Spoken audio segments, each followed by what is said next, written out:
tonight. We've got an exciting basketball game for you with Charlotte Rayders hosting Grayling in there tonight. Right now we're wrapping up the junior varsity game, which has come right down to a 2-point game.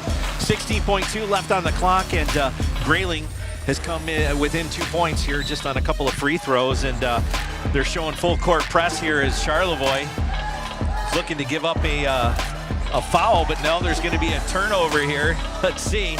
It's gangbusters, 8 seconds now. Grayling with the ball, pushing it up the court, trying to get it in there, and no, a little too hard off the glass. Grayling with the ball up at the buzzer, and it's good! Three-pointer. Let's wait for the signal. Let's wait for the signal, but if it stands, it looked like you let it go in time, Jared. It sure did, Tom. Oh, my goodness.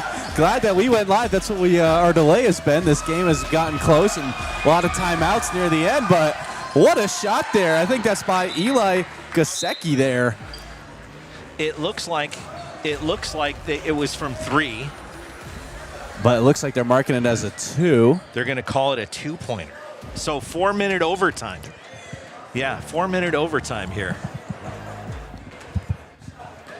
Let's see what happens. OT.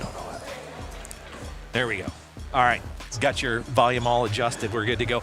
Yeah, Tom Clemenson here with Jared Stamen. And, we had everything planned out for a really nice, tight pregame show for yes. you. And this game just became like a big deal. Yeah, that was a really tough shot at the end there for Grayling. Shame it wasn't a three-pointer, I got to say, just for the sake of, basketball, hitting a buzzer beater three-pointer just hits a little harder, but nonetheless, it should be good overtime. Yeah, he must have had his toe on the line or something. Little Kevin Durant. Yeah, so we're bringing you the varsity game here in just a few moments, but first let's let these youngsters here on the JV team go ahead and wrap things up. And Grayling just definitely deserved the OT coming in from behind. Charlevoix just not able to stave it off. And it's just one of those things that, a junior varsity team, it's not a situation you find yourself in a lot of. So this is a good learning opportunity for both teams here tonight. Yeah, and I'll get the score adjusted for you guys. So you yeah, can see the score at home. We got 29-29 with 4 minutes left on the clock. A little bit of next-level bonus time. That's right. We'll get you your Bingham Insurance pregame show here in just a minute. But first, let's get this OT taken care of. And that one's going to be controlled by Grayling right off the rip. Here we go. Looking from 3. That shot is up and good. He nails it. Well, they're fired up there, Tom. Yeah, coach is calling out the defense for Grayling here as Charlevoix tries to work it inside, but nearly turned over. Charlevoix maintains control. And got a travel there as he was looking to try and take advantage of a little bit of a seam there in the lane, and Grayling with an opportunity to go up by as much as 6. Yeah, and Grayling was down with that last 2 minutes. It was 29-25, and ended up hitting some clutch free throws and the buzzer beater that you guys saw live. Man. And, that's how we got here. Yeah, I think they just, that Grayling defense just kind of rushed that Charlevoix offense, kind of forcing the issue a little bit. They got a little confused on their assignments, and we're going to have a jump ball here. Arrow is going to favor Charlevoix, so 3:20 on the clock here. And you can see the Grayling boys team, they thought they were ready to get out there, the varsity squad, but they're going to have to wait a little bit longer. That's right. Bonus coverage here on Next Level Broadcasting. Junior varsity squads here wrapping things up. Grayling creating a turnover, coming back the other way. Going to pull up for a quick 2, and that one's going to go a little long off the back of the iron. Charlevoix now coming back the other way. They need 3 points to get back into this thing. Under 3 minutes now on the clock. They work this one around. Trying to get it inside. That one's going to be knocked loose, and we'll see which way. Charlevoix is going to maintain control of the ball here.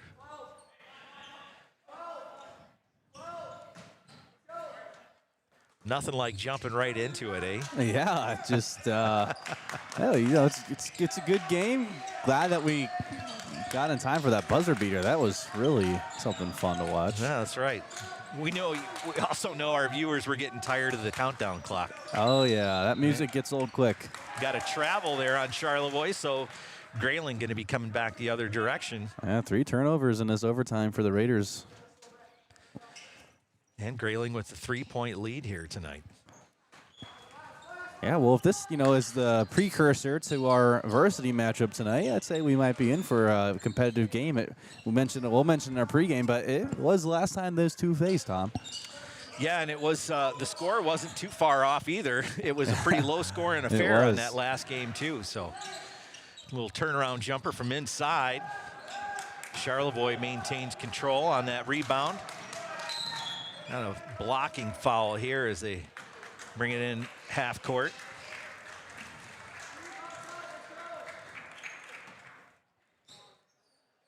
And they're in the bonus, so that's going to put them on the line. Oh, boy. Well, Charlevoix has been kind of locked out. His defense for Grayling's been smothering, giving him a chance at some charity points here. Coach Ryan Anderson can't be too happy. But you got to make them, Tom. Yeah, you do. You do. Now just a key trying to make it a 2-point game here if you're Charlevoix. Get a turnover and just go back 1 bucket at a time.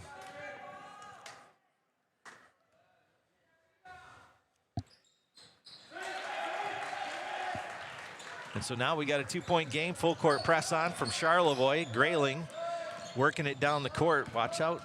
It's too easy to travel when you get your legs out from under you a little bit. Charlevoix, though, picked that one off. Errant pass, really, from Grayling as they set up some half-court pressure there, try and force the issue. Find an open shot from the corner 3, and that one's going to be out. Coming back the other way. Grayling, they find a guy with a little bit of a seam there. That's going to go off the front of the iron. Charlevoix controls the rebound, and they're coming back the other way. Half-court defense set up now for Grayling. Yeah, they just thought about it too much on that last shot. You got to let it fly. You can't hesitate. Just take it to the hole, eh? Hey. Here we go. Charlevoix again looking at their swing man, and that's going to be a travel. Dang. He was trying to look inside, and he had that outlet pass coming around from the near wing, and just kind of couldn't make a decision on what he wanted to do there. Again, this is good opportunity, a good learning opportunity anytime you get an overtime.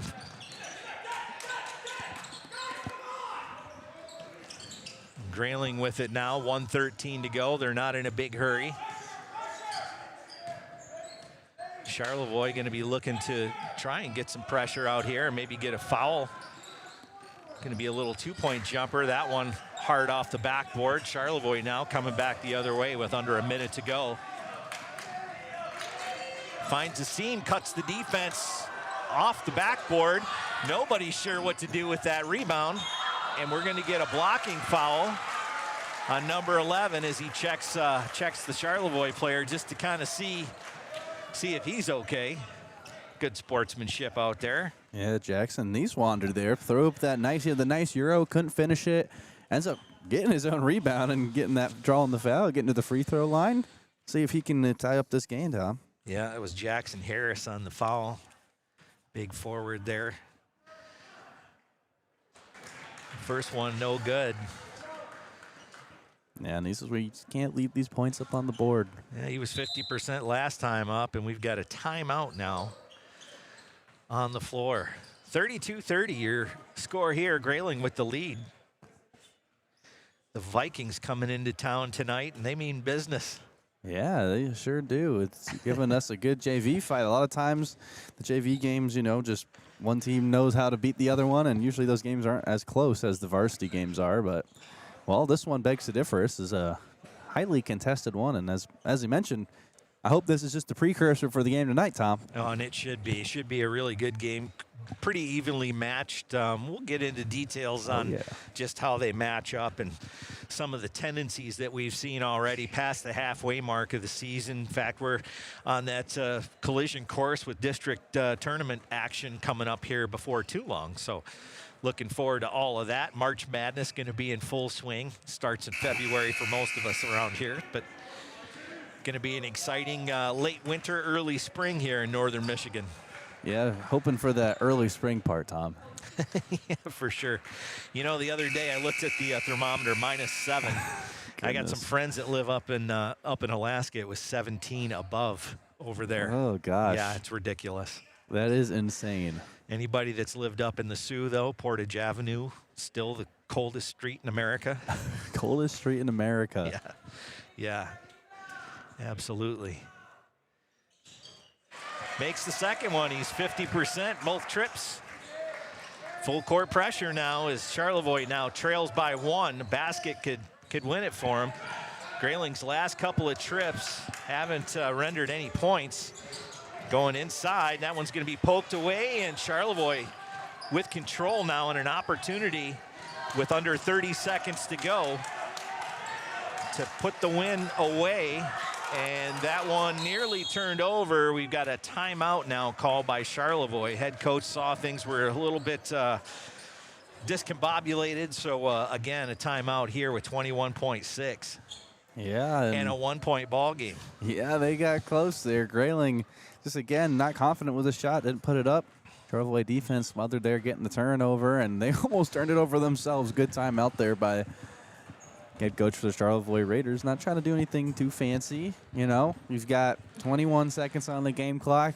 Plenty of time to get the shot you want. And that's the key. You don't want to rush it. No. You don't want to give them the ball back. I mean, hey, they hit a game winner already. All right, here we go. The final 30 seconds of this timeout.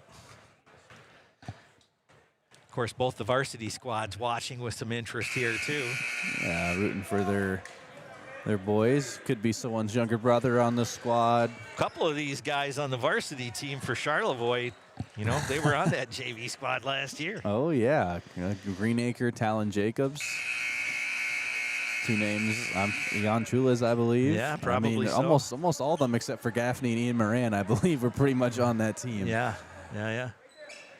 Although I think Jan Chulis and Greenacre might have had some time. Yeah, I know that Greenacre did. Yeah, because he was shooting the ball right out of the gym, man, last season. Yeah, and he's continued that. We'll obviously get more into that. Got our thoughts to share. And another timeout there is Grayling just putting the vice grip there on that defense, putting the vice grip there on Charlevoix. That's what they're trying to do. I mean, that's the identity of the Grayling. It's the varsity identity as well. It's not unique to one side. It's a school mindset.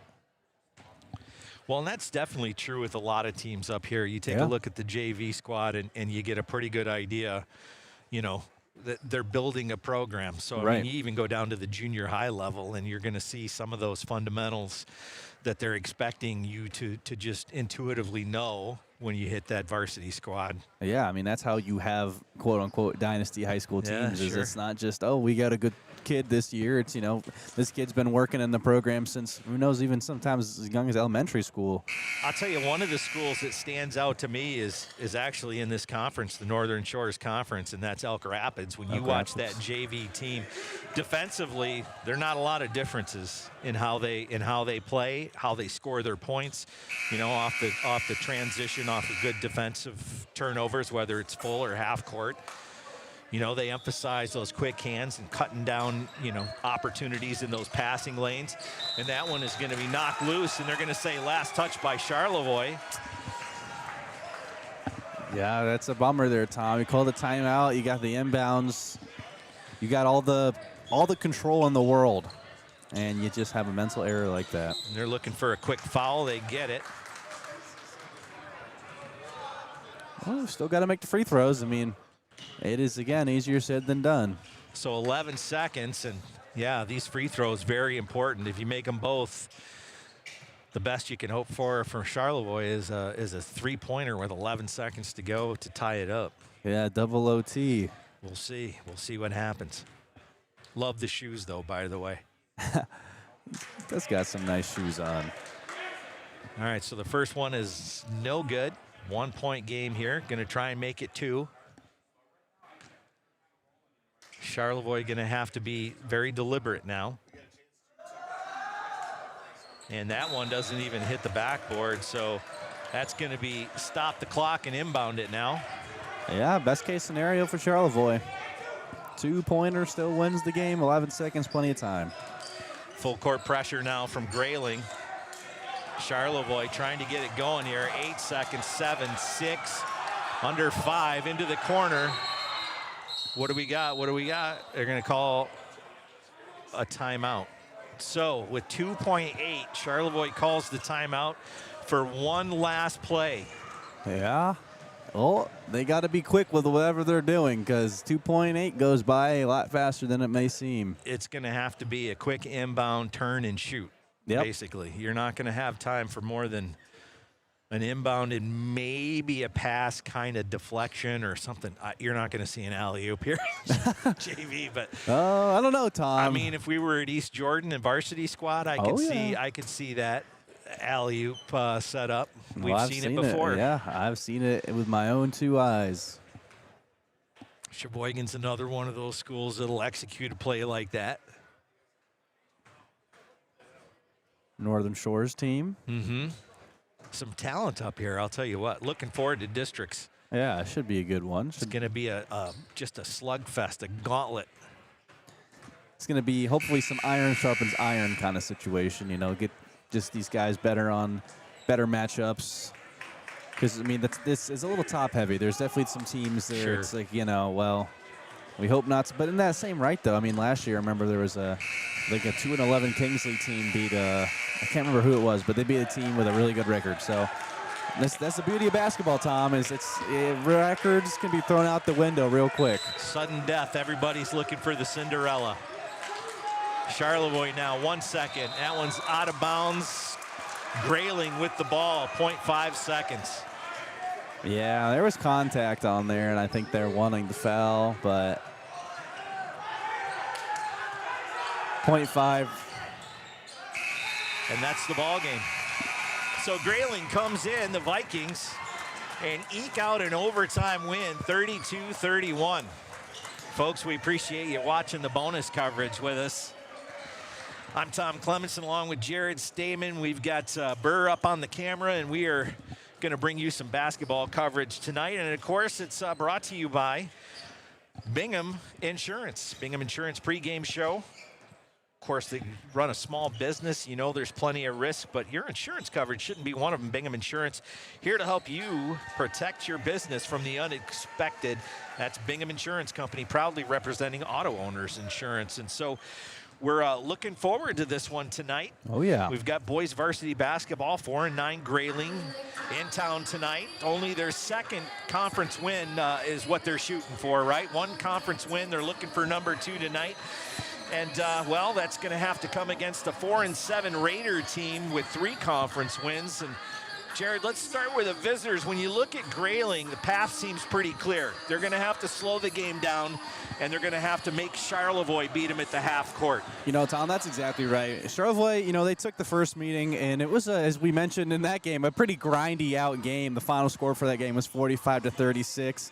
And Grayling did have some key buckets at the end to help, beautify that score. But the strengths really, when you look at a team like Grayling, it comes in with their defense. I mean, we were talking about it in the JV game again. You're going to hear a lot of hints at some of their little bonus coverage points there. And really all starts, they've got one really good guy, and it's their guard, David Neal, senior. He's averaging about 12 points per game, Tom, and he's kind of their engine. And, as he is their engine, we get to some of their weaknesses, and their weaknesses is besides him, they have a hard time finding another guy to score there, another second-level scorer. They have a lot of offensive inconsistencies and scoring droughts, and they're very limited in their success with that. But some opportunities we've got for them is their blueprints already exist from the first meeting. We already saw them play. We know it's going to be scrappy. JV was a good hint at what type of game this is going to be. Also, they need to win the rebounding and turnover battle. I mean, you really do against any team, but especially a team like this, when you come in knowing you lost by 9 points on the road, you got to play a really darn good game. Some threats for them is, as I mentioned, they're on the road. They're playing Charlevoix home, and as this season's gone on, the fans have started to pick up a little bit more. Charlevoix basketball has slowly been improving, and as they've improved, the fan attendance has gone up. And also, they want to get out of foul trouble. They don't want any sort of nasty things happen. If they get Neal out early, it might be a really bad game for the Vikings. But, they prefer to play slower, Tom, half-court game. They've shown ability to keep scores low and, more into the 40s kind of level. They need to value each possession and find scoring consistency, and they got to close out wins. Expect another close one, Tom. Yeah, you mentioned David Neal as one of those key players. He brings some length to the guard position because he can also play that 4 position as well. Pretty tall guy. Now his younger brother, sophomore, also on this team, Sean Neal. Oh yeah. He plays center. He's going to be a problem for a while. We'll see how he does as a sophomore.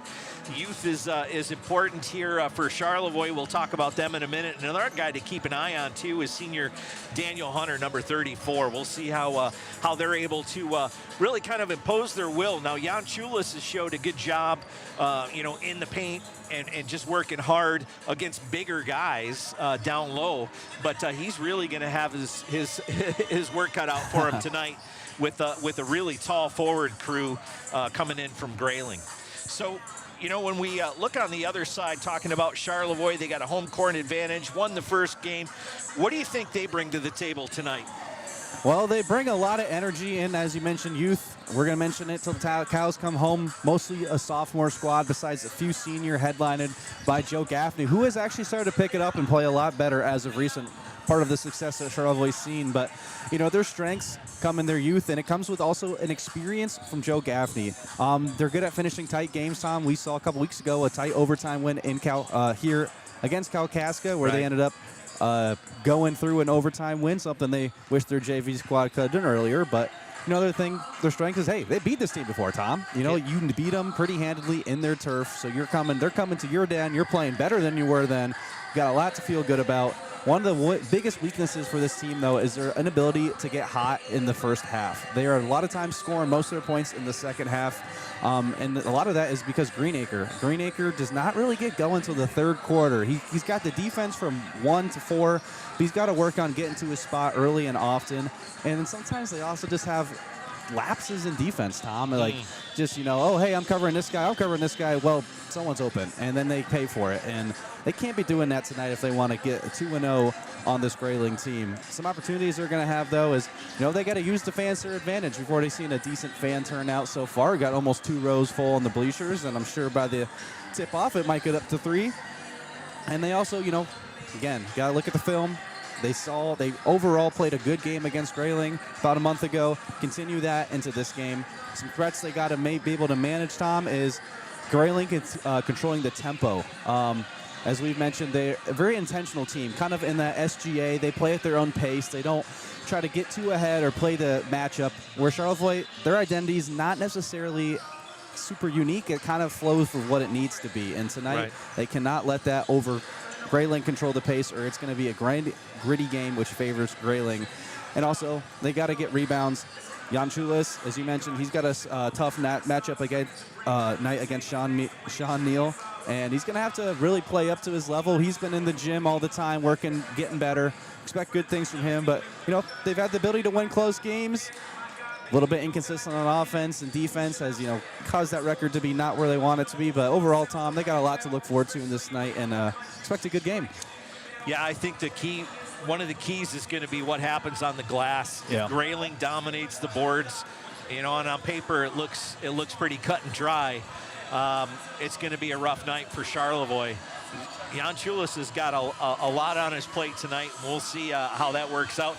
But you've also got help, too, from guys like Greenacre. Even though he's a guard, you can definitely, he gets involved in the paint game, too. So we'll see if Charlevoix dials up some help for Jan Chulis and how that all shakes out. Meantime, we're going to step aside, take a quick break. When we come back, we're going to look at some other Northern Shores Conference matchups, and we'll get Jared's keys to the game when our coverage continues on Next Level Broadcasting.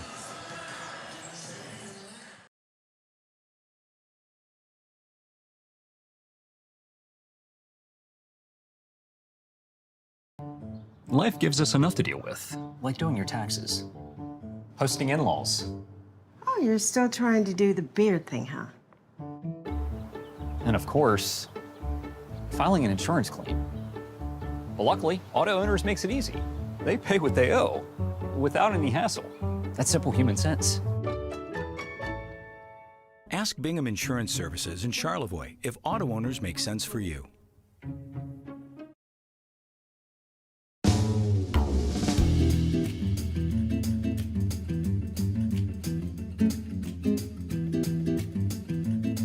Your next stop for flavor, freshness, and fun is Gray Gables Restaurant.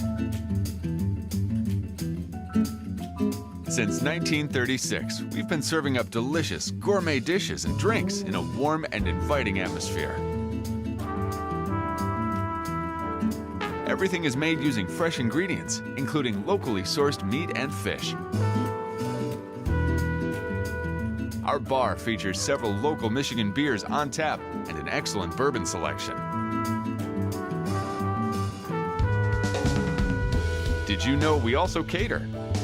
Let Gray Gables enhance your next event with our catering services. Come dine with us at the Gray Gables Restaurant in Charlevoix the Beautiful.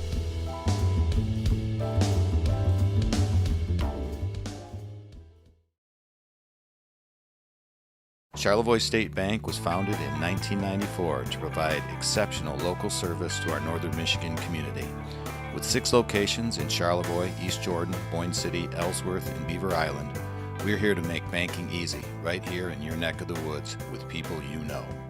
Charlevoix State Bank believes in the positive lessons of high school athletics and is a proud sponsor of tonight's game.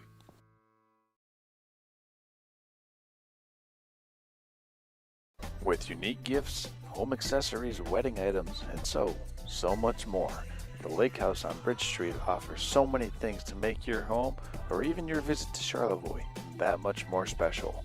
When you want beautiful items that reflect Charlevoix the beautiful, stop in or visit them online at thelakehousecharlevoix.com for your own keepsake and your own personal memory of Charlevoix.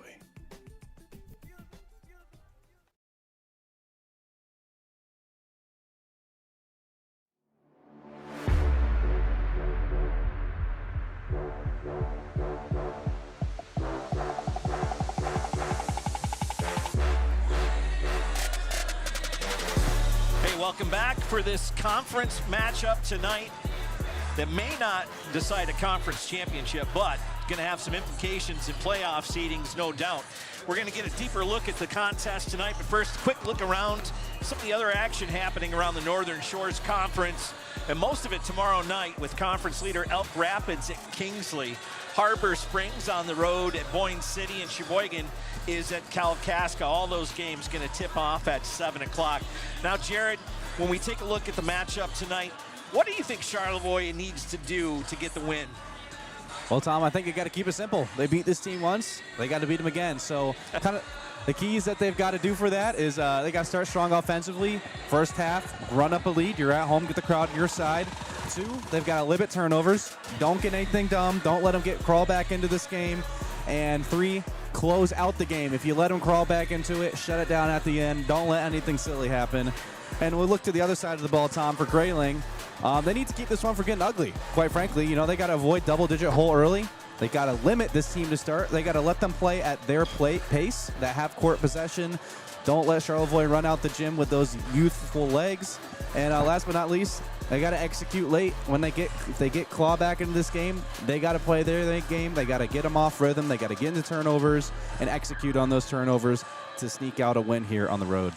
Now, the last time we were here, Jared, it was with Sheboygan, and it was more or less a blowout, you know, and which was a little bit strange too, because Charlevoix had come out of the winter break, you know, just firing on all cylinders. Sheboygan kind of stumbled into the winter break, and then coming out of that, it was like both teams kind of flipped the switch, and Sheboygan was playing great ball again, good communication, and Charlevoix just seemed like they just couldn't match the pace and tempo.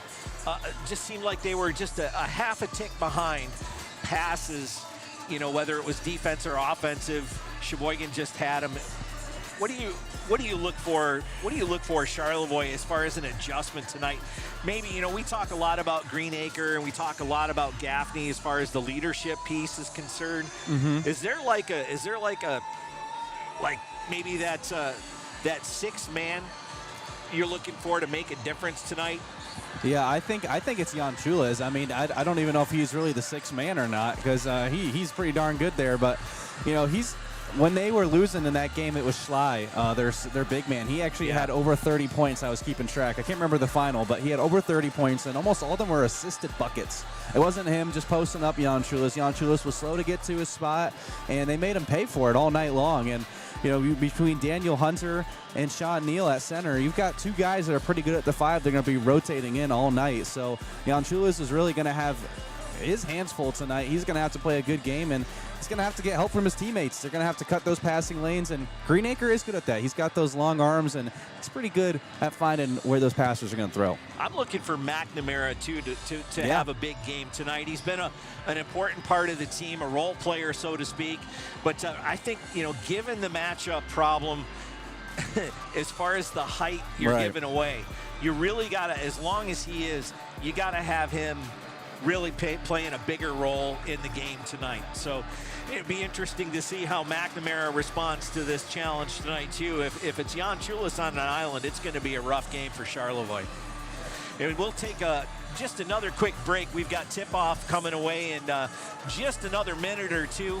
We've already set you up with the Northern Shores Conference matchups. And, of course, we appreciate Bingham Insurance, our sponsor for the pregame show. We'll get you that tip-off coming up in just a moment on Next Level Broadcasting's coverage. Charlevoix, Grayling tonight, right here on the Next Level Broadcast.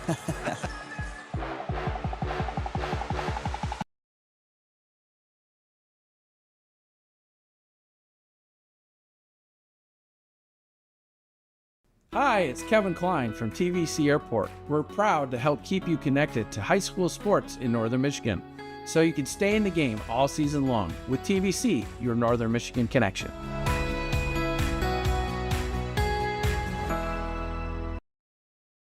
I got one for you, boss. Oh, yeah? Yeah, what's black, white, and dented all over? I give up. The company truck? Yeah, it's bad. But thanks to our agent, we've already submitted the claim and can track the status right from the app. Auto owners pays what they owe without any hassle.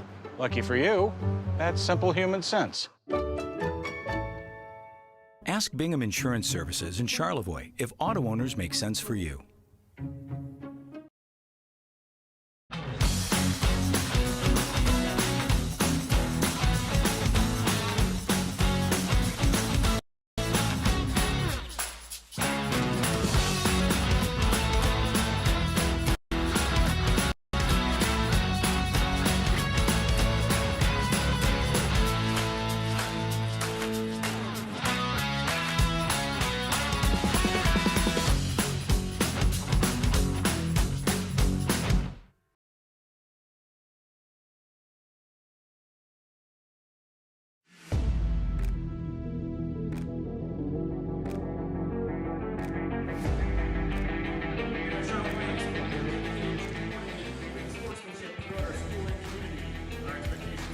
All right, welcome back to Charlevoix. We're getting the national anthem queued up and ready to go here in the gym.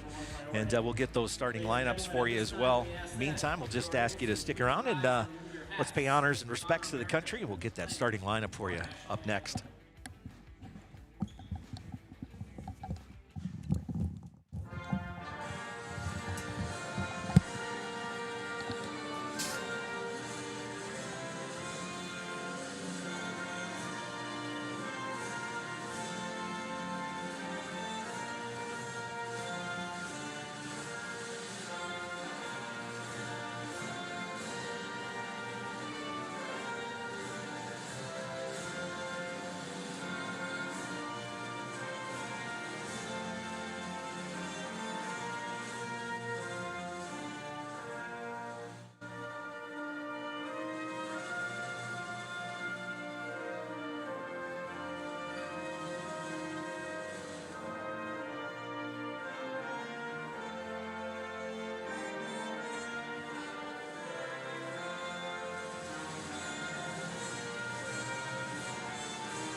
All right, welcome back. We've got starting lineups coming for you here. Of course, the Grayling Vikings coming in from Roscommon County, looking for a second conference win tonight. They'll be the first ones announced here.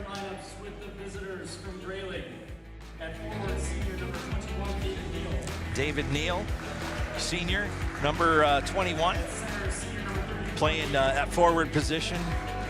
He's a pretty tall 4. Number 34, Daniel Hunter, playing that center position.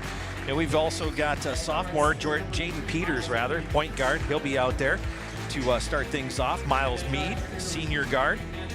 And number 23, Matthew Petiti. He's a junior point guard, so he'll be involved in some of the ball distribution and some of the play setup. At forward, sophomore number 12, Jason McNamara. So there's McNamara, the sophomore. Going to be very important here for that rebounding game, if you will. Talon Jacobs, the sophomore guard. Ian Moran. Look for him to, well, nice haircut though, by the way. Yeah. Look for him to be involved in the ball distribution. Of course, there's Greenacre as well. He runs a lot of the offense too. And Joe Gaffney, the senior anchor for this Charlevoix Raiders team. So it should be an interesting ball game here as they match it up again. I think it's going to be half court and height versus, well, transition defense and some lights out 3-point shooting. Yeah, Tom. Well, interesting. Talon Jacobs getting the start over Jan Chulas actually tonight.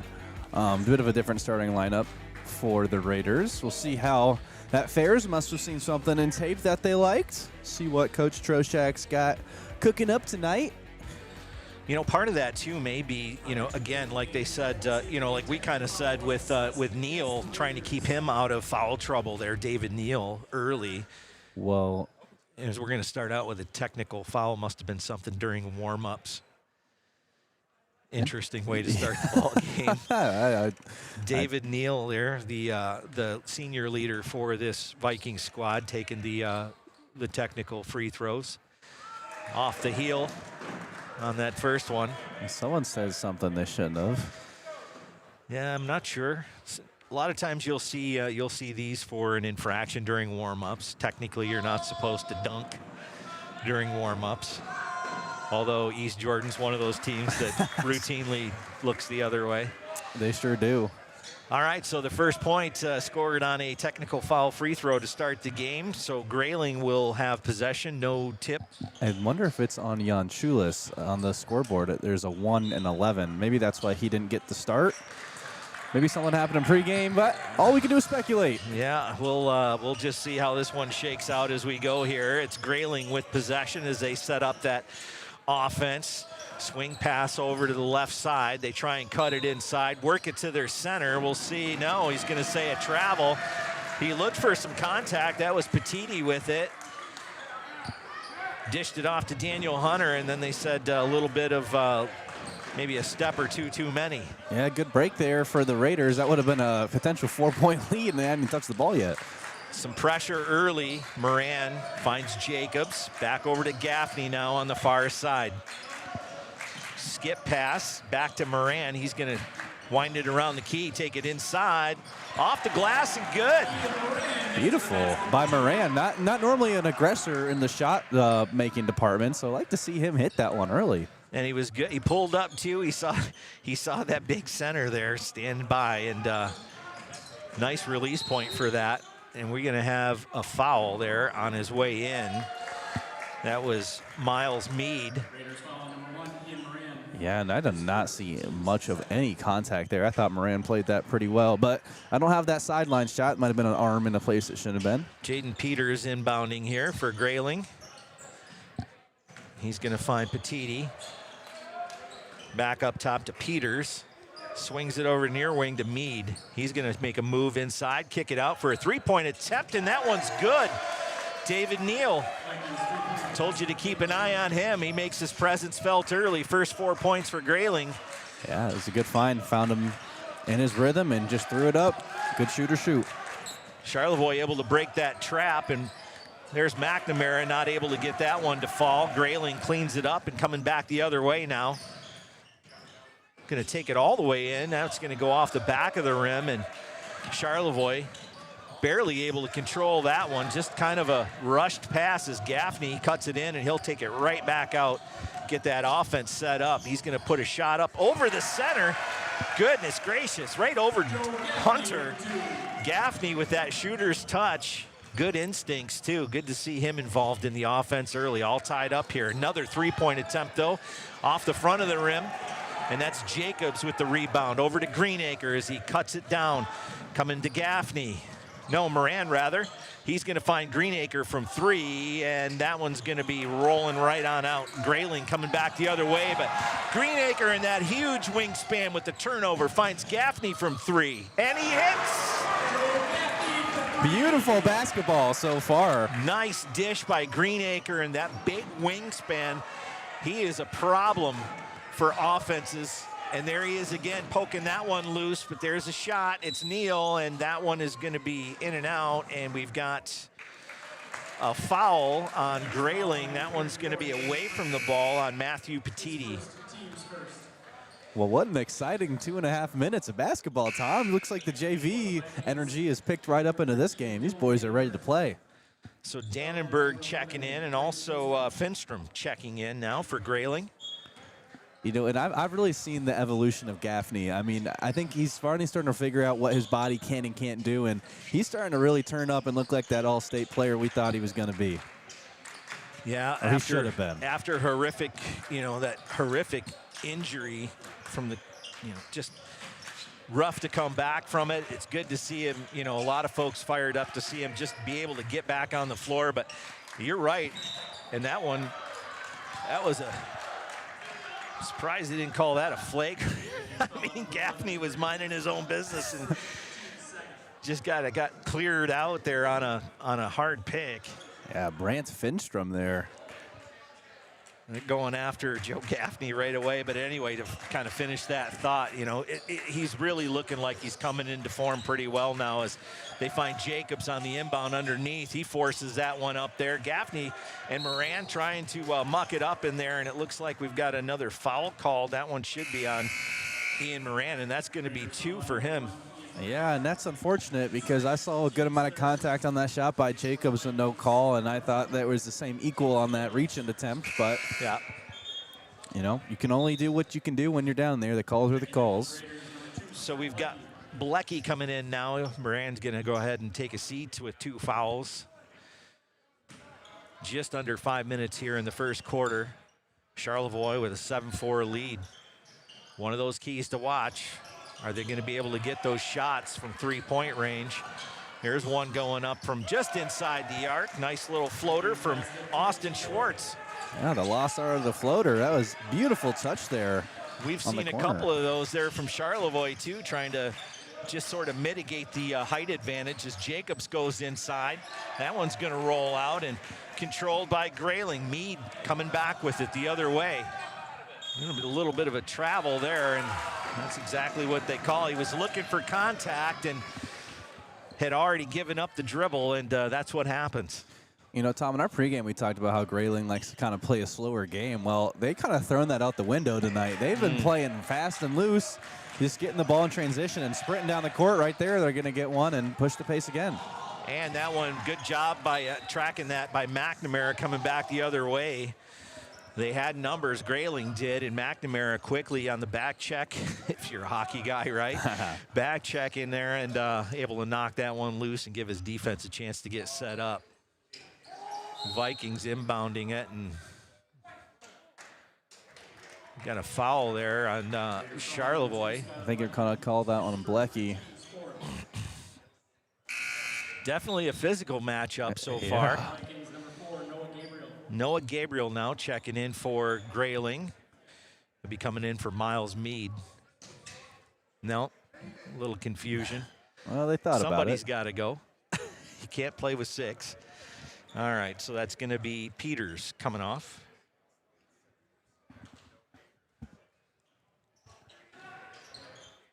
Get that out to the far wing. Over to Neal, kicks it down to the corner, back to Neal. looking to make a move on Greenacre, and they're going to say a foul, a blocking foul on Greenacre. Neal was trying to make his way in there. Well, it'll be free throws either way. As the bonus, that's an early bonus, Tom. They still got 4:02. It's only been half of this first quarter, and there's 7 total fouls, 5 on the Raiders. Well, and there's Neal, too. He's not the guy you want to put up at the line. First one good to give Grayling the lead back.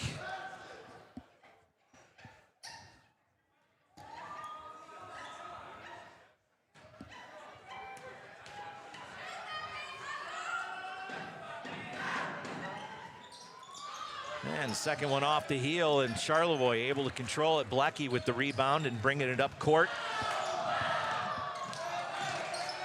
Got his Gaffney kind of got trapped in the corner there.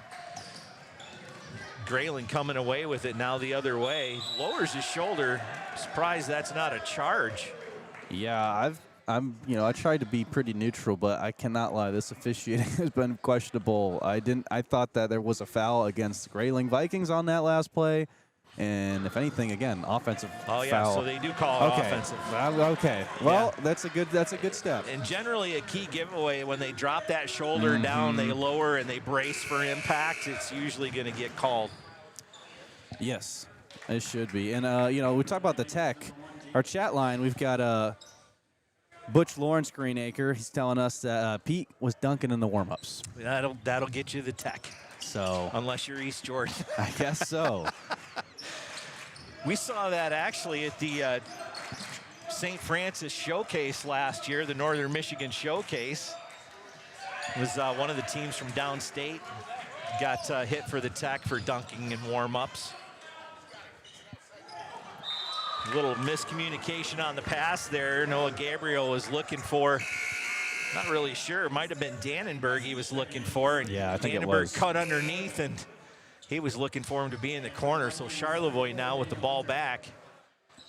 Again, real physical game so far, and you look at full court pressure by Grayling, and they are going to just definitely try and take away some of that time and space. They want to rush some of those decisions for Charlevoix. They're able to get it inside, but it's quickly passed away. Horrigan was looking for Jacobs, and that was intercepted. Neal puts it up. That's going to be off the front. Kind of see that one trailing off right off his hand. Jacobs again pushing him out. A little bit of a 2-3 zone here by Charlevoix. And errant pass and another turnover for Grayling.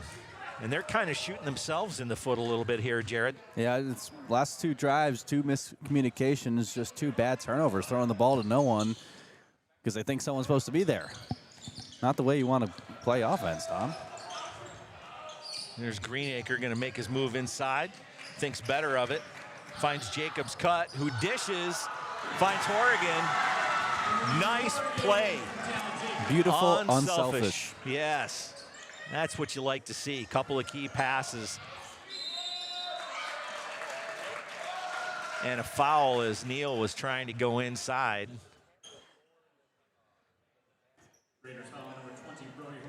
And this is already his 3rd time to the line, Tom. I guess you're counting the technicals in that realm, but still, he'd be shooting 5 and 6 here tonight to 50% from the line, so 2 for 4 so far for Mr. Neal.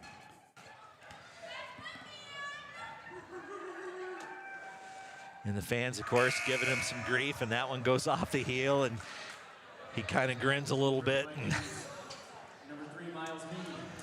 Yeah, I think he's expected himself to knock down a couple more of this. He had that nice 3 earlier. And, yeah. I mean, 2 for 5 from the line for David Neal, I think, has got to be personally, disappointing. See if he can hit this one for himself. And he gets it. So we've got a 1-point ball game and a timeout on the floor.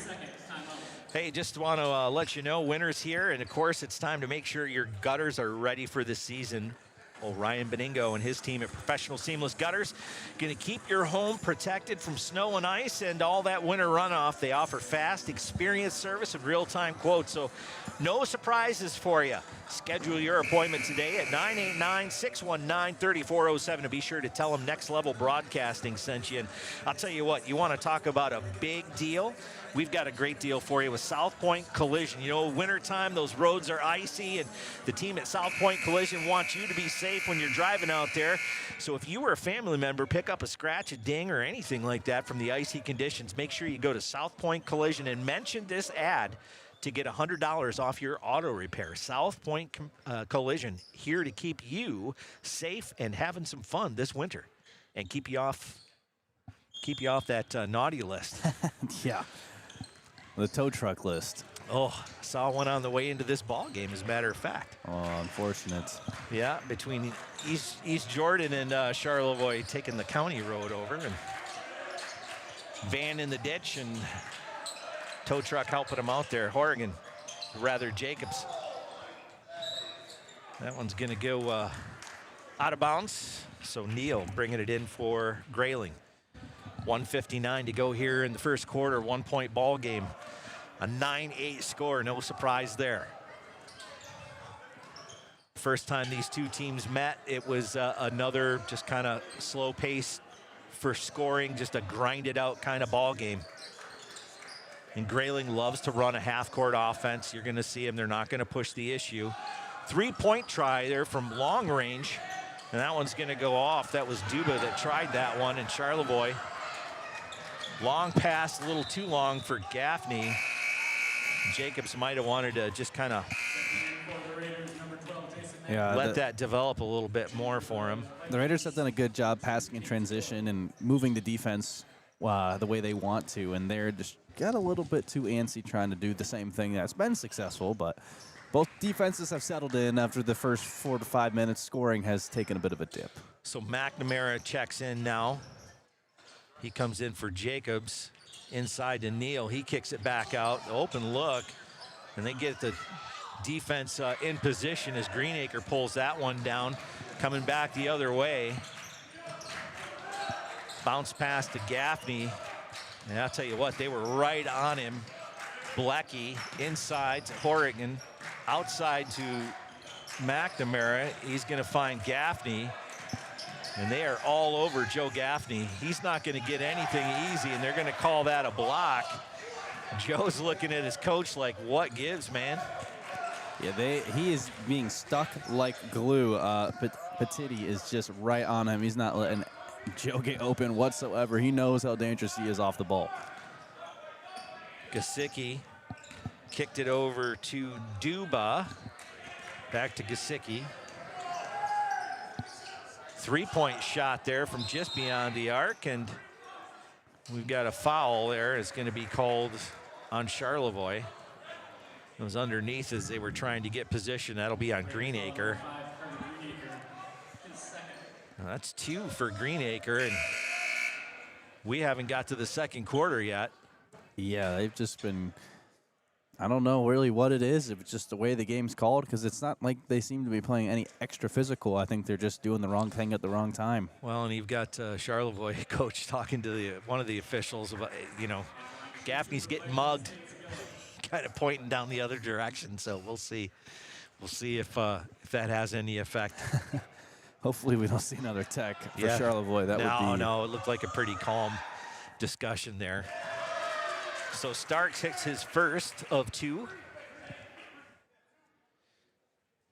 Sophomore, Sam Starks.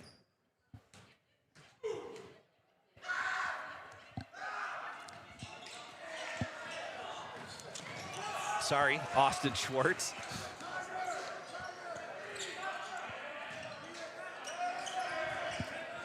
It's over to Peters. Mead, back to Peters. Corner to Mead, 3-point shot is good. Just as the last couple seconds tick off on the first quarter. There's good ball movement by Grayling, and Vikings find Mead in the corner, and Senior puts that one in there. So it's all tied up 9 apiece at the end of one. Want to just say a couple of quick things. Our sponsors, dreaming of warm weather, aren't we all? TVC Cherry Capital Airport, though, can get you there with nonstop flights to 20 destinations. From Florida beaches to Arizona Gulf, you can fly Allegiant or Sun Country or connect through American, Delta, or United. Book now, tvcairport.com. And speaking of the air, if you're looking for good aerial imagery, we've got the team for you. They can take your business or event to the next level with Sky Media 45, a veteran-owned drone company delivering high-end photography, video, post-production, and professional drone mapping and inspection services. From aerials to the final edit, they're ready to fly for you. You can visit skymedia45.com. So, any thoughts there from the first quarter? Well, that was not the way you want to close out that quarter if you're Charlevoix. 4-point swing there within 10 seconds. But besides that, it's been, the game has not been called in the Raiders' favor. Well, I'll just say it that way.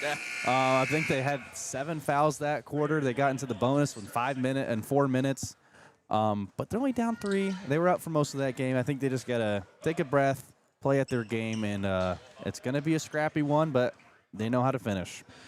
So Moran back out there, he, of course, had to sit early. He was 2 fouls with just a couple of minutes into the game. And saw him, bringing a lot of energy right off the bat. And, again, he's trying to just create some space there on that defense, and they're going to get a foul called. He gets some contact. It looked like Miles Mead. That's his second foul. Yeah, and Moran's ball hand, man, Moran just in general seems like he's kind of locked in here. This is one of the best games already I can say I've seen from Moran, the way he's being aggressive, finding his spot, using his handle and his size, getting the defender behind him. I mean, that's what the NBA players do all the time. You get the trailer, you're going to draw the foul. You saw it right there.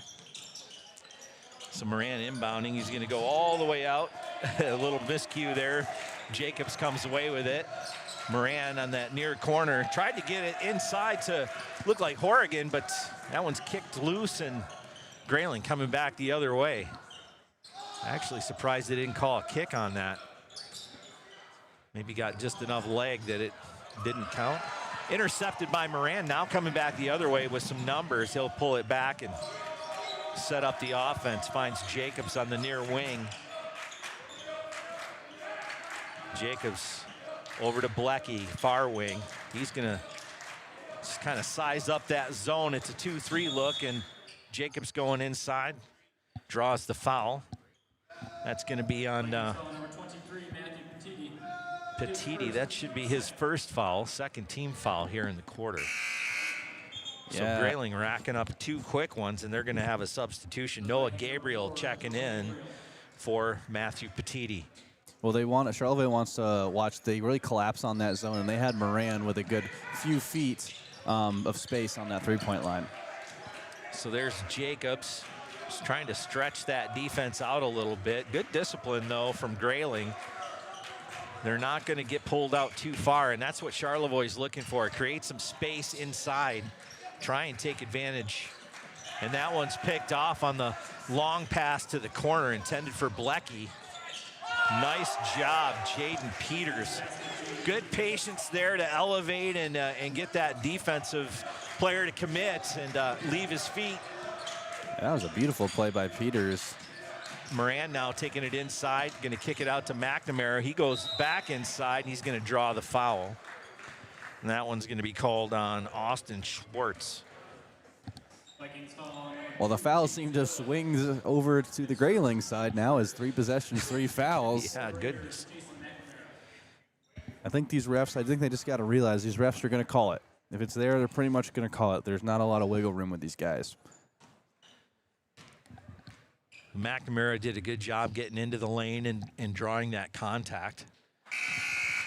First one off the back of the rim. We've got some substitutions. Finstrom's coming in for Grayling, Yanchulis, Greenacre, and Gaffney checking back in for Charlevoix. Well, I'd say you arguably got your big 3 back on the court. You got your whole starting lineup for the Raiders back on the court. Yeah, Yanchulis been a quiet night for him, of course. Well, he just got on the court, yeah. The technical there in the warm-ups. And McNamara able to hit 1 of 2 and get his team back within back within 4 here with 6:27 to go in the half. Showing full court pressure now. Trying to set that trap, and Gaffney and Greenacre collide, and Gaffney's shaken up just a little bit. We'll get the officials are going to blow the whistle. That basket's going to count, 16-10, and it just looked like maybe they bumped heads, and we'll see. Yeah, I think he's just a little shaken up. He doesn't seem to be too bad. He's just, I think he saw there's going to be a layup. Just, take my 10 seconds on the floor, regather, regroup. Seems to be good. He's a tough guy. Certainly is. And, it's one of those guys, too. They need his leadership out there. He makes good decisions with the ball. Yeah, it's definitely more than just the presence of him playing, as he actually is going to get subbed out here for Talon Jacobs. Maybe just a little bit of precautionary measures. Don't want to. Yeah, just clear the cobwebs a little bit. Yeah. Again, it looked like he might have bumped heads a little bit. So Charlevoix with it now, trailing 6. Looking at that half-court pressure again, 1-2-2. Looking to try and trap him on the outside. Janchulis with it in unfamiliar territory, well beyond the arc. Gets himself back inside. Kind of rotating around, trying to create some space. There's Moran with it. He's going to work it inside. Reverse layup is good. Nice basket from Ian Moran. I can tell that Moran's been blocking. Maybe it's the new haircut he's got, but yeah. he's playing like a different level. He's picking up some slack on that point guard position, and it's great to see if you're a Raider fan. Doing a good job, too, on that pressure. Just about got their hands on one a moment ago. Three-point play is good from Grayling. Yeah, Greenacre was just okay to sit under that screen. Didn't think he was going to spring it. Next time, you got to hedge. You got to get up there, fight over. And Jaden Peters didn't hesitate on that one. He got the pass and put it right up there as McNamara takes it. He's going to go out to Greenacre. He'll hesitate, finds Moran from 3. That one's going to go off the front of the rim, but McNamara with the rebound. Important offensive rebound for Charlevoix. Jacobs gets it to Greenacre. Closely covered by Jaden Peters. Janchulis sets up a little pick. Greenacre puts up a little floater, and there it is. So just like that, Carter Greenacre brings them back within 5. They're taking the shots that the defense is willing to give them, and it looks like they're willing to work for them too, as Grayling is able to get that one inside. Another three-point attempt. That one's going to go loose, and a little mishandle down underneath, and Jacobs with it now coming back the other way for Charlevoix. 19-14 here. Moran with it on the near wing. Janchulis down in that block. Look to try and get Jacobs cutting. Janchulis going to kick it out. There's McNamara. Back to Janchulis, and that one's knocked away. That was good, quick hands. Number 13, Dannenberg, able to kick that one loose, and Grayling controls coming the other way. Three-point attempt is going to hit the back of that backboard and that support structure there, so it'll be a dead ball. Charlevoix now coming back the other way. And what's hurt Charlevoix is that Grayling's shooting a 3-ball pretty well. I know they've hit in at least 3 threes, and it might be up to 4. And 4. That's usually the suit of Charlevoix, is getting those, Gaffney and Greenacre threes, but we have yet to see one so far in this game. So David Neal checking back in, Petiti checking back in, and Hunter also checking back in. So 3 of the big names too for Grayling back in the ball game now after a little bit of a rest here. Moran now with it on the near wing. Puts a little move out. He's going to kick that back to McNamara. Tries to take a shot. It looked like Neal got a piece of that one, and Grayling's going to come back the other way with it. Charlevoix able to get back in time. Inside to Neal. He's going to put a move on Janchulis. Looked like he was going to get a foul called on him there, but they let it go. And Charlevoix coming back with it the other way. Give and go there. Greenacre and Jacobs playing a little catch there on the outside. They find Moran near corner. He's going to rotate it through there. He'll take that shot all day long. Nobody on him. He just walked up to his spot, maybe 10 feet away, and just kind of sunk that one. I think he was surprised he was left open for that long. Well, you know, Moran's not known to be the shooter. I think that was a test from the defense, and he's going to pass that test with flying colors as Jan Chulis gets the block there on big number 34, Daniel Hunter. Here's McNamara to the corner to Moran. Set it up for Greenacre. Kicks it out top to Jacobs. Jan Chulis underneath was calling for it. There he is, trying to get that rebound. Not able to get position on it, though. Hunter keeps it. And Grayling coming back the other way.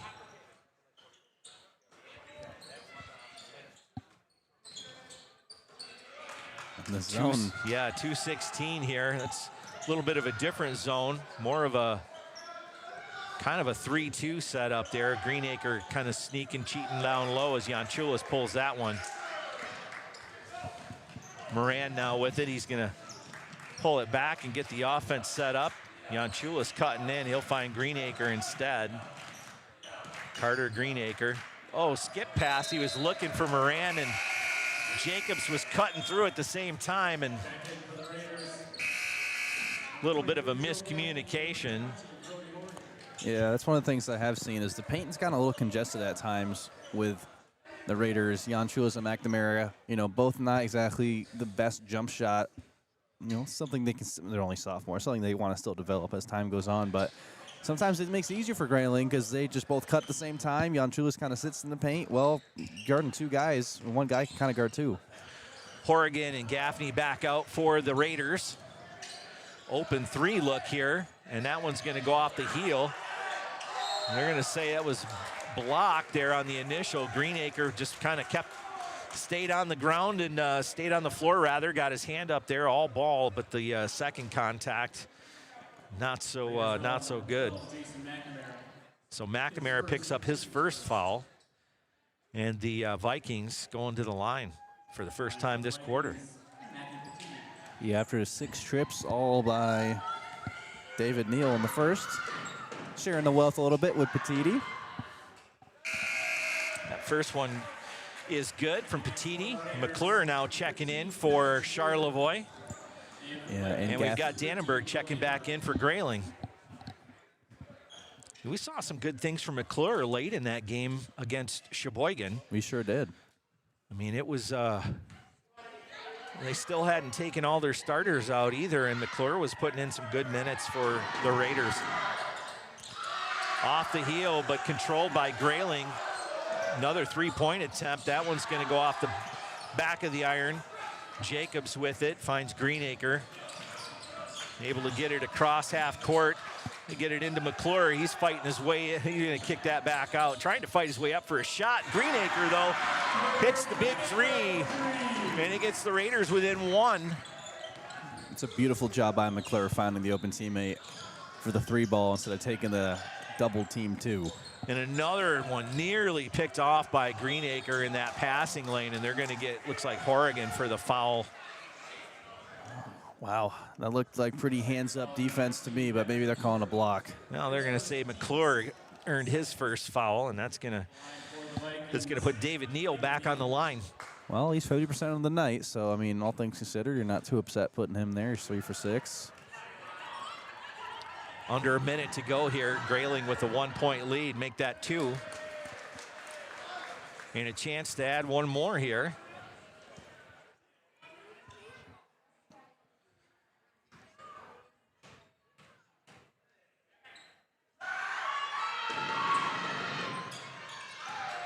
So 3-point lead now with under a minute to go. Charlevoix going to have to work against that full court pressure there from Grayling. We'll try and set up that trap whichever way they decide to go. Doing a good job, though, getting it across. Gaffney finds Greenacre inside to Jacobs. He'll take a dribble, skip pass to Gaffney. 3 is good.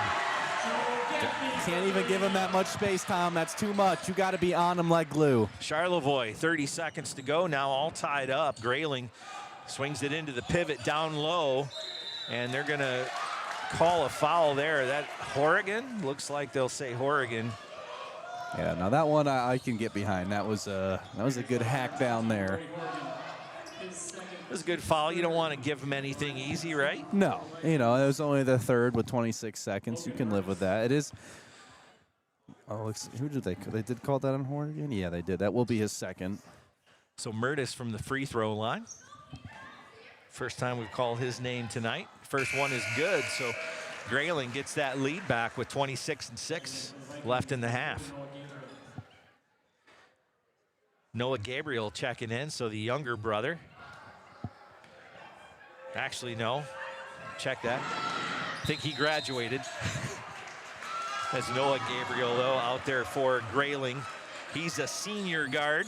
First time we've called his name tonight. So that second free throw not going to go. Gaffney now inbounding it, looking at a full court pressure package here from Grayling. Seen that look all night tonight. And they're just playing a little catch as they get it across the trap. Gaffney near wing. Again, not giving him much space at all as he tries to create some. Finds the open man underneath. McClure with the shot. 4 seconds. Greenacre takes it in. Floater off the backboard and good. And that is your half.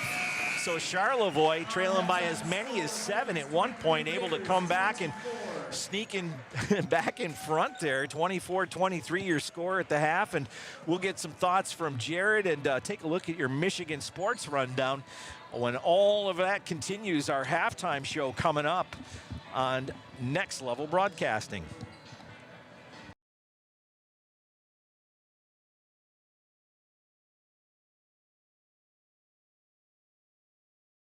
Hi, it's Kevin Klein from TVC Airport. We're proud to help keep you connected to high school sports in Northern Michigan, so you can stay in the game all season long with TVC, your Northern Michigan connection.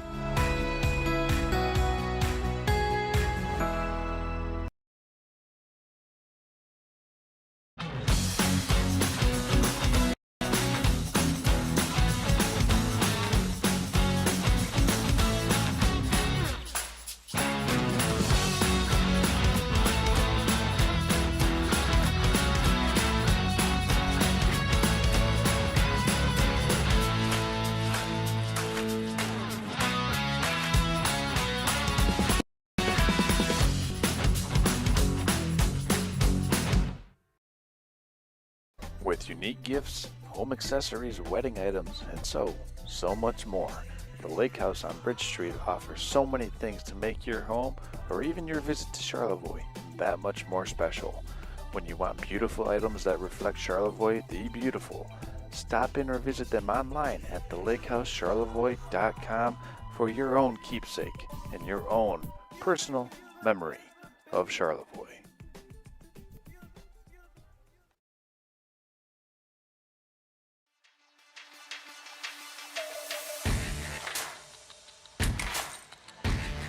All right, welcome.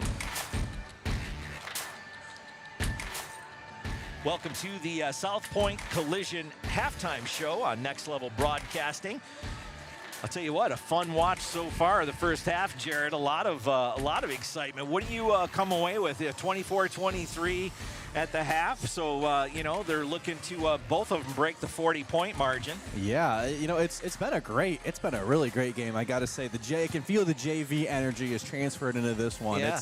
It's a scrappy one. Both these teams, you know, only got 4 wins on the season. Even though the conference wins do favor the Raiders, it's still, these guys want to win games, man. And, right. You know, they're fighting. These are equally matched up teams. I mean, they lost, and their home Grayling did, you know, to this team. So now it's their turn to kind of get their second punch back, and you can see it. They came out. We talked in pregame how they're more of a methodical, slow team. Well, if you just watch this game, you wouldn't know that. They played with a lot of pace, shot a lot of threes, and that's why they have this lead. I mean, they've been doing great defensively, been getting turnovers, the full court press. As of late, near the end, Charlevoix started to kind of crack the code. But for the most part, Grayling has had their way. It's been a Grayling game, which in the long run I think will favor them. But it's why we play 2 halves, Tom. It can be totally different half, but first has been really great by both teams. I don't think there's much to complain about. Yeah, well, the key, as you kind of talked about, was for Grayling not to find themselves in a deep hole. And what they were able to do is get a good bit of a lead there to start things off with, and it was Charlevoix that needed to work to kind of come back, and that full court and half court pressure by Grayling we knew was going to be an important factor in kind of slowing things down for Charlevoix, but Charlevoix did a pretty good job as far as making some adjustments, like you said, and being able to not totally cede control of the pace of the game to Grayling. So anybody's guess. We'll talk about what kind of adjustments we expect to see coming out of the half. But first, want to take a look at some things in the next level, right? As these high school teams continue their prep for the stretch run to playoff basketball up at the next level. We're going to take a look at Michigan sports, presented by South Point Collision, starting on the hard court with Izzo's number 10 Spartans on the road against Rutgers tomorrow night. Michigan State playing some of its best basketball this season. Strong balance on offense and a clear edge on the glass. Rutgers struggling to score in the half-court sets and having some trouble matching up with teams that rebound well and move the ball quickly, and that's Michigan State. If Rutgers can slow Michigan State's ball moving down a little bit and compete on the boards, they might be able to hang around. This one's going to tip off tomorrow, 6:30 p.m. on Fox Sports 1.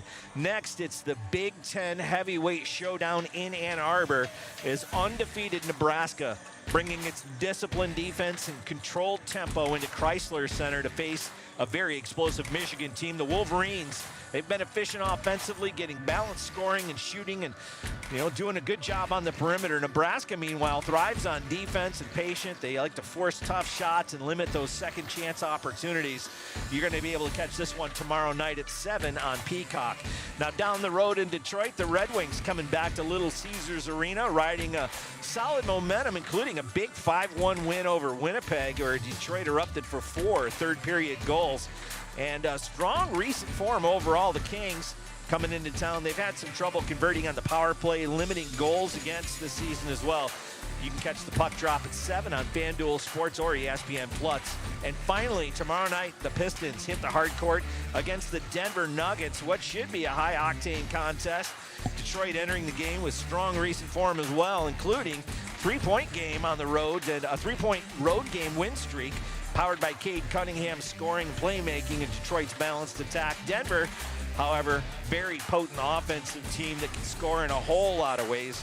Strong recent performances, too, and depth around its stars. This is one to really watch tomorrow night if you get the chance. Tip-off is at 9 on FanDuel Sports. And that's your Michigan sports preview. A look at sports at the next level, brought to you by South Point Collision. We'll get you set up for the second half coming up next on Next Level Broadcasting.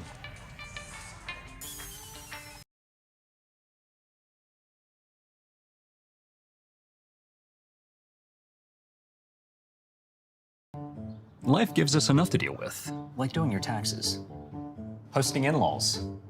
Oh, you're still trying to do the beard thing, huh? And of course, filing an insurance claim. But luckily, Auto Owners makes it easy. They pay what they owe without any hassle. That's simple human sense. Ask Bingham Insurance Services in Charlevoix if auto owners make sense for you.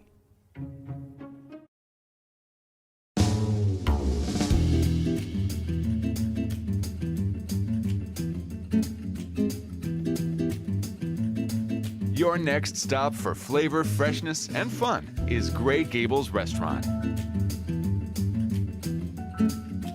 Since 1936, we've been serving up delicious gourmet dishes and drinks in a warm and inviting atmosphere. Everything is made using fresh ingredients, including locally sourced meat and fish. Our bar features several local Michigan beers on tap and an excellent bourbon selection. Did you know we also cater? Let Gray Gables enhance your next event with our catering services.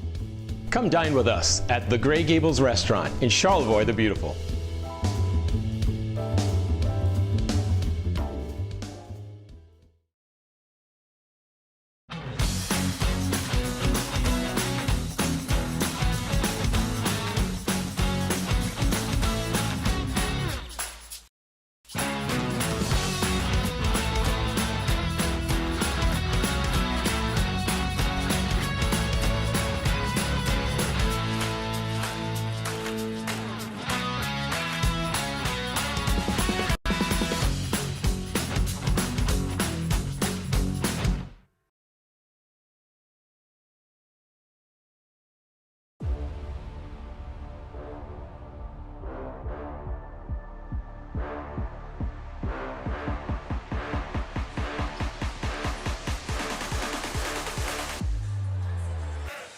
Welcome back to Charlevoix. Your score at the half, 24-23, with the Raiders coming back to get that 1-point lead on a big series of plays there toward the end to overcome a bit of a deficit. And Gaffney, again, playing huge, as well as Greenacre, and we've seen good play, too, from senior guard Ian Moran, just making some good decisions and really good ball handling has come in very, very important for Charlevoix. So Tom Clemenson here with Jared Stamen. Next Level Broadcasting's coverage of the Northern Lakes Conference. Northern Shores Conference. Northern Lakes, that's your smaller schools. They're a lot of fun to watch, too. I'm sure they are. You get Harbor Light duking it out with Alba. No, this is the other conference, the bigger one. Oh, the big boys. The big boys and girls. And Grayling really showing out there that first quarter, especially, as much as a 7-point lead. Jared, as they got things going. Plenty of coaching opportunities here at the half. What do you see as far as adjustments coming into this next half? For Grayling, they run the zone, and it's been effective, but Charlevoix started to crack the zone, and they've been got a lot of times ball watching, and then you got someone leaking out like Greenacre, Moran, a lot of guys with open shots, and they're going to start knocking them down if they keep giving it to them. And for the Raiders, they just need to take breaths sometimes. They'll be throwing up some quick shots under the rim. Look for the extra pass. It's there almost always because they are liking to double in the paint, the Grayling Vikings are. So we'll see what they can do. We'll see what happens. It's going to be Neil going to inbound for Grayling here as we get the second half underway on Next Level Broadcasting. Again, been a very exciting game to watch so far tonight. Exactly what we expected in terms of being a close game, but stylistically, Grayling showing some long ball, their willingness to take it from beyond the arc, and the pressure defense, though, exactly what we expected to see from the Vikings tonight. Yeah, and almost every game, I think it's just something common. There's the ball handling is not the best skill for the Raiders, so teams like to do that almost every time. And we're going to get a charge on that one, and honestly, that was Daniel Hunter doing a really good job. He was set up, his feet set. McNamara just kind of leaned into him. He didn't need to. That one's clear-cut, easy charge there, and he had an open shot, too, if he'd have just taken that one up. So Charlevoix showing a bit of a 2-3 zone defense. Seen that a little bit in the first period. They go trying to lob that up for Hunter, but Greenacre cuts that one away. Moran gets his man to elevate off the backboard. And again, a really heady play from the senior, and the fans loving that one. I mean, I just can't get over, Tom, how impressed I am with Ian Moran. And there's Grayling answering back. Mead from 3-point. Yeah, and Mead's been impressive from beyond the arc, too. I think that's at least his second. Might be his third. He's definitely shot a few. Gaffney was looking for Moran there, but it's easily picked off. And there's Mead again from 3. Greenacre's going to get that one a little bit too long. Little heat check there. Didn't go in his favor, but you got to keep shooting them. And there's the inside pass, and Moran puts another one in. And that was a great look. McNamara doing a great job finding Moran down low, and again, unselfish basketball. This one, Peters, nice little finger roll on that one. Bit of a finesse shot, and he's able to bury that. And we've got ourselves an interesting ball game. Little frantic pace here, 28-28 in the early going third. Yeah, Tom, it's like this is pretty much exactly what we saw in the first quarter. I mean, it was just offense by both teams. There was 3 by Grayling. It was in the first, it was David Neal that hit the 3 early on. Moran started quickly for Charlevoix in the first quarter, so it's almost a mirror image. It's a little bit cleaner, though, don't you think? It feels like they're just a little more, a couple turnovers right off the bat, but I mean, once they kind of got into the flow, it's looking pretty good. Yeah, but that was how the first couple minutes looked for the first quarter, though. There was quick points for both teams. It is almost, if you watch back this game film, I think you'd find these first 1 minute or 30 seconds for the first and the third, or we're pretty much the same game. We just got deja vu. Well, here we go. Charlevoix looking at full court pressure again. They knew that was coming. Moran and Joe Gaffney there. That one's tipped over to Greenacre. He's going to take it into the hole. Tries to get it underneath. Dishes it to Jacobs, who puts it up, and that's not going to get enough of the glass. Yeah, that's one where you got to find your teammate. It's not a great shot there by Jacobs. No, you had your back there to it. You just don't have the height either to elevate from that spot that low, especially with the guy like Hunter down there hunting for, and Neal as well, hunting for block shots. Mead with it now on the near wing. A little give and go, but here's McNamara again. He and Jacobs. Jacobs wisely pulls that one up, finds Greenacre. They switch off, skip past to Moran. He was looking for McNamara cutting inside, but Neal's there with it. And Moran, good hustle coming back the other way, knocks that one out of bounds and denies Neal an easy layup.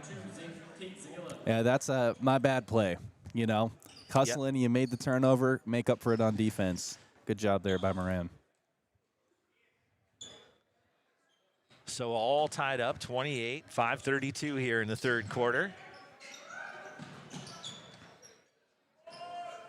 Wow, just about got the roll. McNamara doing a good job, and we kind of talked about how important it was for him to get inside there and be able to clean up some rebounds. And good example of him down on the block being able to do just that. Yeah, he goes up there and snatches them like it's a 50-50 ball, like he's a wide receiver.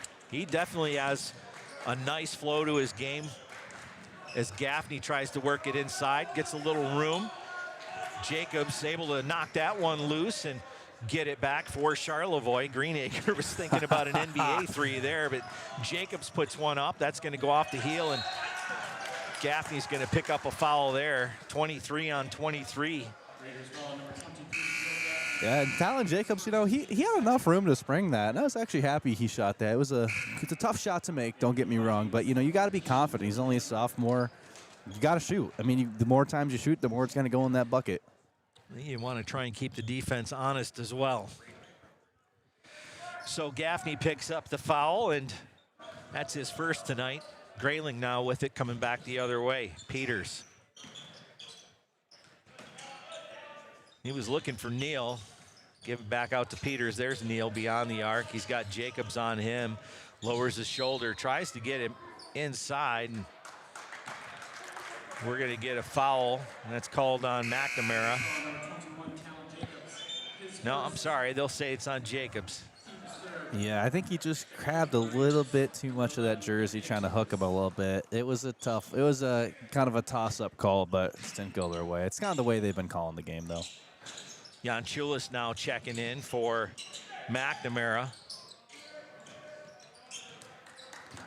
Jacobs lined up against Jaden Peters. Peters tries to make a move, kicks it out to Neal. He'll take a shot from just inside the arc and bury it. So Grayling takes a 2-point lead back with 4:15 to go here. Yeah, they just ended the 2+ minute scoring drought by both teams. It's one of the things we were kind of talking about too. Grayling known for some of those scoring droughts as Greenacre puts one up from 3 off the heel. And Grayling coming back the other way. Mead with a long pass. He gets it in there to Peters. He's going to go reverse on it and make it 32-28. Nice little play by Peters. And this game's been a game of runs. Grayling had that nice run to go up 7, and then Charlevoix responded back with their own. So, Jan Chulis with a skip pass to Moran. He's going to go ahead and a reverse layup of his own. Yeah, he's got 12 points on the night, Tom. He's having himself quite the game on this Monday night. So a timeout as Moran gets him within 2. It's Charlevoix's first timeout of the half. Just a little 30-second timeout. Hey, want to let you know if you're interested in sprucing up your home decor, we've got the spot for you to check out when you're here in Charlevoix.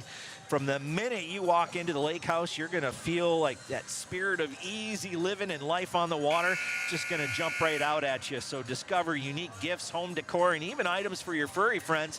Perfect for your home, cottage, or boat. You can visit the Lake House in downtown Charlevoix, 403 Bridge Street, or shop online, thelakehousecharlevoix.com. You know, we used to have a dog collar that we bought from that place that we still have on our dog 7 years later, Tom. Really? Oh, yeah. There you go. It's a good one. It's got a little Charlevoix on it, some lighthouses. A lot of cool stuff down there at that lake house. That whole downtown area, great. Just take a stroll anywhere down there. Yeah, especially for food. A lot of good restaurants. Ooh. Bridge Street, just a great spot. Grayling with it. Initially, it looked like Dannenberg was going to get himself a layup, but the defense kind of collapsed back on it, and we've got a foul called. No? I'm not sure. Maybe out of... Not really sure what that was. Well, it's a Charlevoix basketball. yeah, that's what that was. Gaffney finds Moran. He's going to go ahead and try and draw some attention. Little bounce pass. Jacobs back to Janchulis and one. So Janchulis on the score sheet for on the positive side here tonight. Yes. So good job by the young man. Yeah, he was the first player in the scorer's sheet technically tonight with that That's one right. tech. With the dunk. But, you know, hey, that's exciting. He's a sophomore and he's dunking it. So, I mean, Man. just give him 2 years, he might be getting some highlight dunks. Yeah, well, the key is you can't do it during official warm-ups, but like at the halftime on the JV game, just go ahead and Just dunk go- it right up. Go nuts. Put on a little show. Yeah.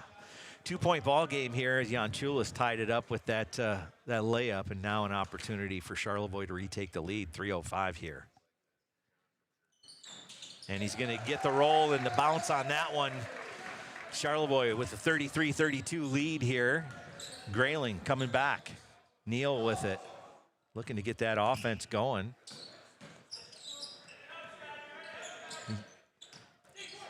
Peters going to kick that one out. Back to Peters in the corner. Initially looked like he was going to try it from three. Again, he shows three. Over to Neal from the near corner. That one's going to go off the backboard and out of bounds. So Charlevoix with it. This is a good shot selection. David Neal. It looked like it was just about on target, but Yeah, Grayling's done a good job at passing guys open, manipulating that zone. I like Greenacre too, doing a good job looking away those passes too. That Grayling defense, they're opportunists. They get their hands, quick hands. Anything you can do to kind of shore that up and give them something else to think about, as Janchulis does a good job hustling out there to get the rebound. That loose ball. There's Jacobs. He's going to take it inside. I'm going to call a blocking foul there. It was close. Dave Neal came in there, got his feet set, but not quite enough time there. Yeah, I saw that knee go up by Jacobs, and I thought they were going to call that on Jacobs, to be honest. But, hey, good break. See if he can knock these down. Yeah, just a half a tick too late getting to his spot there, Neal. And so Jacobs with an opportunity to extend the lead. Bounces off the front of the iron there. Blackie checks in. For the Vikings, number 11, Brant Finstrom. Finstrom also checking in. Neal's going to take a seat. That was his first foul tonight, matter of fact. Okay. Yeah, well, there hasn't been too many fouls on the Grayling side. Other than that first quarter, the Charlevoix cleaned it up a lot. They had 7 in the first, 5 in the first 4 minutes. A little conference there with the officials as they get ready to shoot this second one here.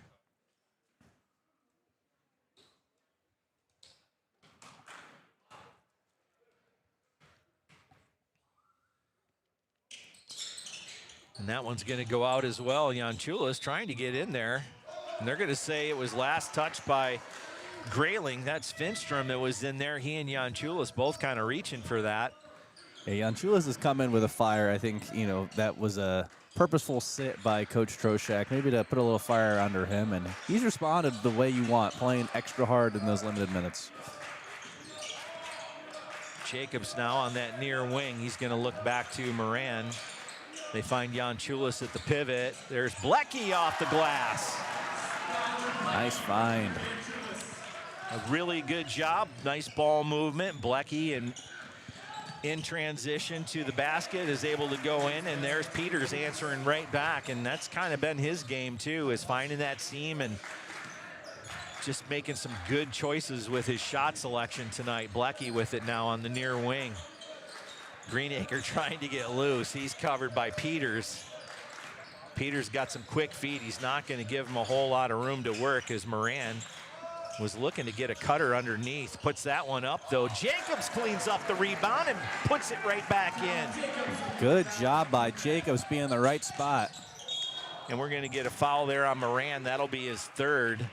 Just kind of lost control of his body positioning there a little bit. Momentum carried him right into the Grayling player there. Oh, and that's where that football kind of comes in. He was first team All-State this year, so, you still really running into dudes, not having to slow down when you get close. Yeah, it's kind of hard to flip that switch sometimes, isn't it? Yeah, I can imagine it would be. So that's the third foul on Moran here, and he's going to go ahead and take a seat. Joe Gaffney coming back out now. 1:07 to go here, third quarter. 3-point ball game. Been back and forth, little runs here and there.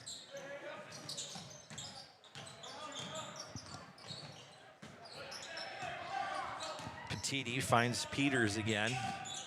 Peters just going to kind of turn around and come back the other way. He's got Jacobs kind of keying on him. And they'll switch off now. Petiti with it. Neal with it. Going to kick that one back out to Peters. Back to Neal on the near wing. He's got Jacobs looking at him. Tries to find some room. Jacobs gets his feet out in front of him, though. Does a good job there defensively. And again, D's up. Peters now got Jan Chulis. He's going to take him to the hole, and Jan Chulis with a big hack on that one. Yeah, he came down with the hammer, and that's an easy call for the officials. That's a good job by Peters, though, getting that mismatch and making him foul him. I mean, it's foul him or layup, so. So Peters at the free throw line with 22 and 4 on the clock. Third period action been pretty good, pretty back and forth. Peters makes this first one, ties it, looking to tie it up here with another make. Maybe 35-37 now. Okay.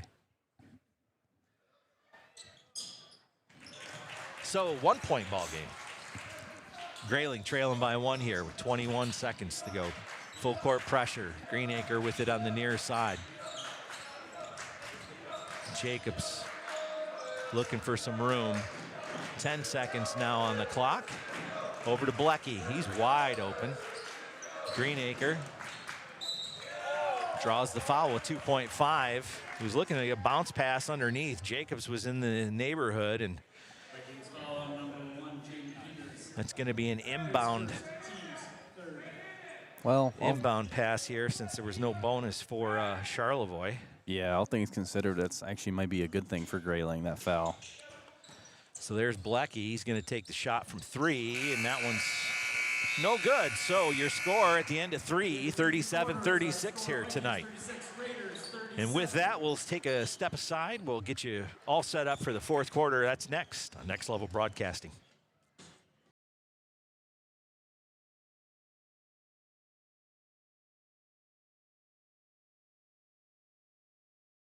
I got one for you, boss. Oh, yeah? Yeah, what's black, white, and dented all over? I give up. The company truck? Yeah, it's bad. But thanks to our agent, we've already submitted the claim and can track the status right from the app. Auto owners pays what they owe without any hassle. Lucky for you, that's simple human sense. Ask Bingham Insurance Services in Charlevoix if auto owners make sense for you.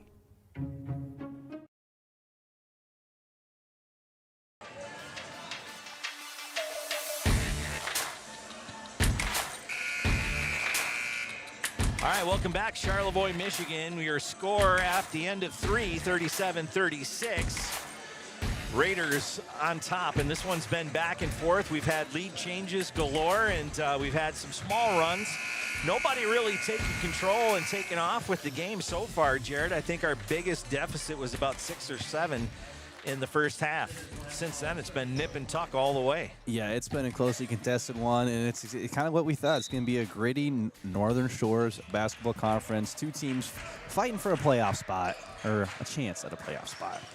All about seeding at this point, too, as McNamara is back in the ball game for the Raiders. Greenacre dishes back to Moran. Just about lost the handle on that one. This is a good tight defense by Austin Schwartz. Jacobs with it now. Nice little crossover move there from Jacobs to create some space. Back to Jacobs. He's going to take it inside. Neal's there waiting for him, and that was a good job defensively by Neal, but a bad pass, and Greenacre able to get in between him and Peters and take that one right away. So Charlevoix with a good opportunity. Now a three-point play from Greenacre. Neal and Jacobs doing battle there for the rebound. Gaffney does a great job on that one. Meade was coming in.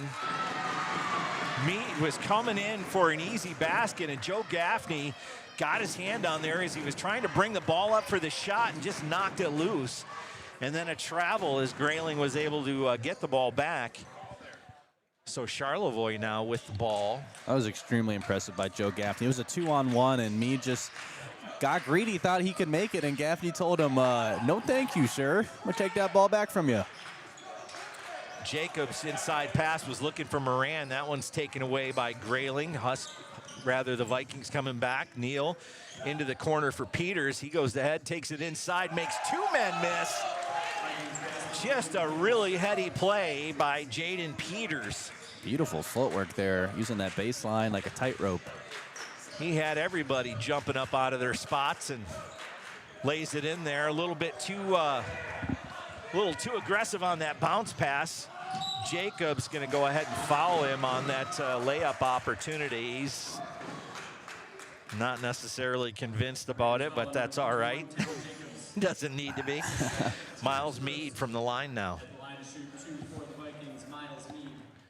Meade trying to make up for that layup that he could have had that 2-on-1 on that last, and Gaffney just shut it down. That's one that Coach L.J. Meade is not going to be happy with, especially because that's his son making that play. He'll show him that one in the film room. For sure. Ties. Now check that. Vikings, 34, Daniel Hunter. Extends the lead, 39-37.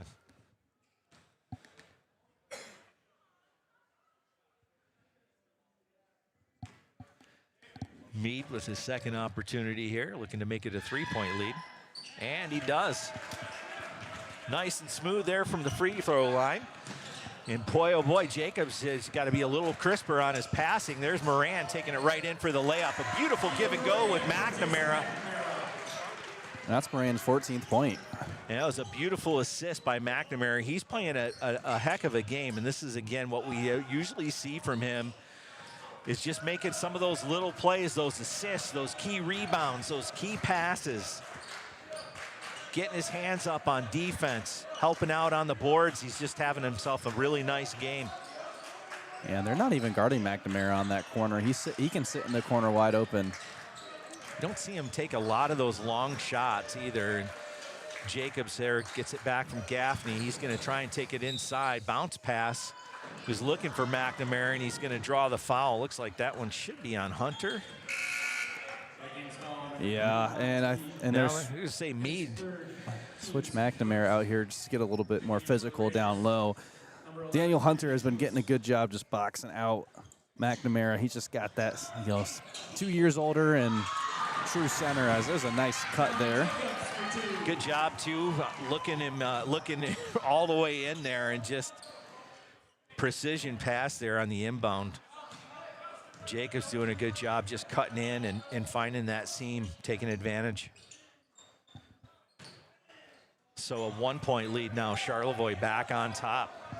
We've crossed over the 40 mark. 5 minutes to go on the clock. Meade with it. He kicks it back out to Peters. Something away from the ball.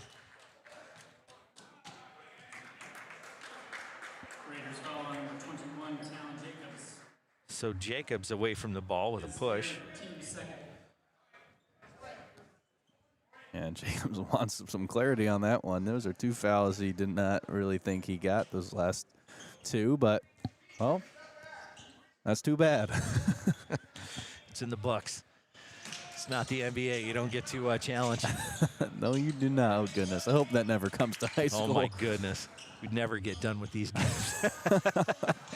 Neal with it now. He's working against Gaffney. He takes that shot from just inside and gets the roll. Nice play by Neal to get himself freed up, and there's going to be a timeout called. With 4:47 to go here, 1-point ball game. Charlevoix with the ball and the 1-point lead here. And just want to say a couple of words here for some of our sponsors. If you're looking for a great place to eat in Charlevoix, you need to check out Gray Gables Restaurant and Catering on the historic Belvedere Avenue. From Great Lakes whitefish to prime rib to fresh seasonal specialties, Gray Gables delivers classic charm and some great wholesome food. Also offering full-service catering for weddings and special events. Visit them, graygablesinn.com. And, of course, definitely appreciate Charlevoix State Bank in a world of mergers, name changes. Charlevoix State Bank was built to stay local and community-focused, and that commitment continues today as they proudly support Charlevoix athletics and tonight's ball game. We appreciate them very much. Well, coming into the end of this timeout here, and it's anybody's guess, really, Jared. It just kind of depends on who gets that last little run. I mean, these guys are just kind of back and forth on those lead changes. Again, nobody really establishing dominance. No, Tom. It's really who wants it, who's gonna play better in these last essentially 5 minutes. Because this is where the game's really made. Everything that matters happened doesn't really matter anymore. It's essentially 0-0. Who can win in 5 minutes? Well, Moran's got it from Jacobs. Janchulis back to Jacobs. Skip pass over to Moran. He's going to force the issue. Tries to get it inside. Jacobs saved it. Back to Jacobs now from 3, and that was going to be short. Moran gets it. And he was looking for some backboard, but he just didn't have the angle for it. Gaffney's going to get it for the reach on that one as he tried to get in and knock that away from Peters. Got a little too much of the player, though. Yeah, that was an amazing save by Talon Jacobs. And then, he's going to hit the 3 and just a little bit short. Petiti finds Peters in the far corner, back to Meade. Hunter comes up. Meade's going to swing it over, reset.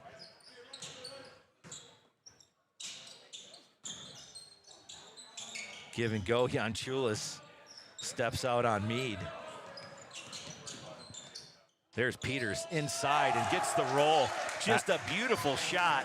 That was a tough shot, low angle. You played that defensively pretty much the way you wanted it, and that's just a better shot by Peters. That's one of those, you used to see Kobe make those just kind of sling it up shots like that, and just a work of art as Greenacre now goes from 3 and he hits it. Big shot at a big time to tie it up.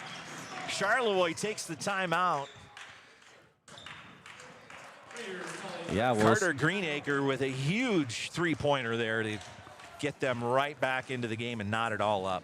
Speaking of beautiful plays, hit that screen, just pull up and hit it. You can't hesitate with Greenacre. He doesn't have the quickest release, so he's got to be preemptive with when he shoots and where he shoots. Hey, don't forget, if you ever make your way down here to Charlevoix, or if you're local and you haven't been down there in a while, make sure you get on down to 403 Bridge Street and visit our friend Eric Huffman at Lake House in Charlevoix. It's a great spot if you're looking for some unique gifts and home decor, that easy living and life on the water vibe in there. Check it out. They've got items for your furry friends, too. Perfect for your home, cottage, or boat. Visit the Lake House in downtown Charlevoix or online at thelakehousecharlevoix.com.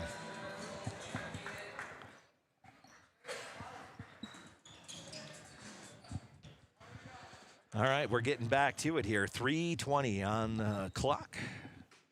Just winding down this fourth quarter. It's back and forth, 44-all here as Grayling brings it back down. Meade had himself a good game tonight so far. Going to need him down the stretch. And another one having a great game is Peters, and they're going to say that's a charge. Well, that was a big foul call, Tom, because that would have been 4 fouls for Charlevoix with 3 minutes and 10 seconds left. That would have been really, really scary for the Raiders. Really glad that that went Vikings side. Peters got an explanation for that and seemed to understand what the official saw there. Nice little bounce pass from Moran to Jan Chulis. He gets his rebound there, and Greenacre kind of looked like he was going to shoot, and Peters misinterpreted that, and Greenacre was taking a step, and well, you both can't be in the same exact spot at the same time without a collision. And so, yeah. So Peters, that's his 3rd foul. Quick too, yeah. I mean, he just came out like a javelin missile, Tom. He flew out there. That's why you didn't see the shot from Greenacre. He thought he was going to get blocked. Noah Gabriel, senior, coming back out here. Jacobs, far wing, finds Greenacre. He looks, thought he was going to take that shot. He's going to work his way inside there, and they're going to get a charge going back the other way, saying he leaned into Neal. David Neal had his feet set, so.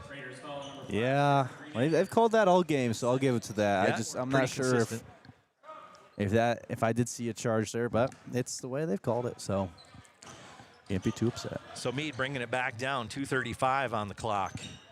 All tied up at 44 apiece. And we got a timeout now called from Grayling. He didn't like how the offense was set up. Giving Neal some coaching there as they come to the sideline or to the bench area. And while we've got you here, he's freezing outside, but you know what? You can change all that, and your friends at TVC Cherry Capital Airport, they're going to help you with that and get you to the warm weather places with nonstop flights to 20 destinations. Try those Florida beaches or some Southwest U.S. Gulf. Yeah, Arizona got some great golf courses out there. Check them all out. You can fly Allegiant, Sun Country, or connect through American Delta or United. Book now, tvcairport.com. And, of course, the friendly skies are even more friendly if you want that aerial footage for your business or marketing campaign. If you need an inspection done on a roof or utility, Sky Media 45 can take care of you. They also offer professional drone mapping services and video post-production services as well. You can visit them at skymedia45.com, a veteran-owned company. You know, Tom, we need one of those $100 discounts for TVC like we got for South Point. Some of those tickets actually pretty inexpensive if you can catch them at the right time. You know, that is true, but you got to catch them at the right time. Wouldn't that be nice if you just could say, oh, you know what, that's 170? Well, it's only going to be 70 now. Give me that next level code. We gotta get Charles on that one. We got to get TVC on that one. Oh, Kevin Klein, help us out. Yeah, there you go. 226. Jan Chulis trying to get in there, knock that one loose, and boy, he knocked Austin Schwartz loose there with that one, coming in hot, and that's going to put him in the bonus. Yeah, I mean, I like the aggressiveness, but you got to be aware of where you're at in the game. That's not helpful. Now they're going to be bonus for the rest of the 2:25 left on the clock. And was that really worth maybe a steal? Just lock up on defense. And his 3rd foul as well, so.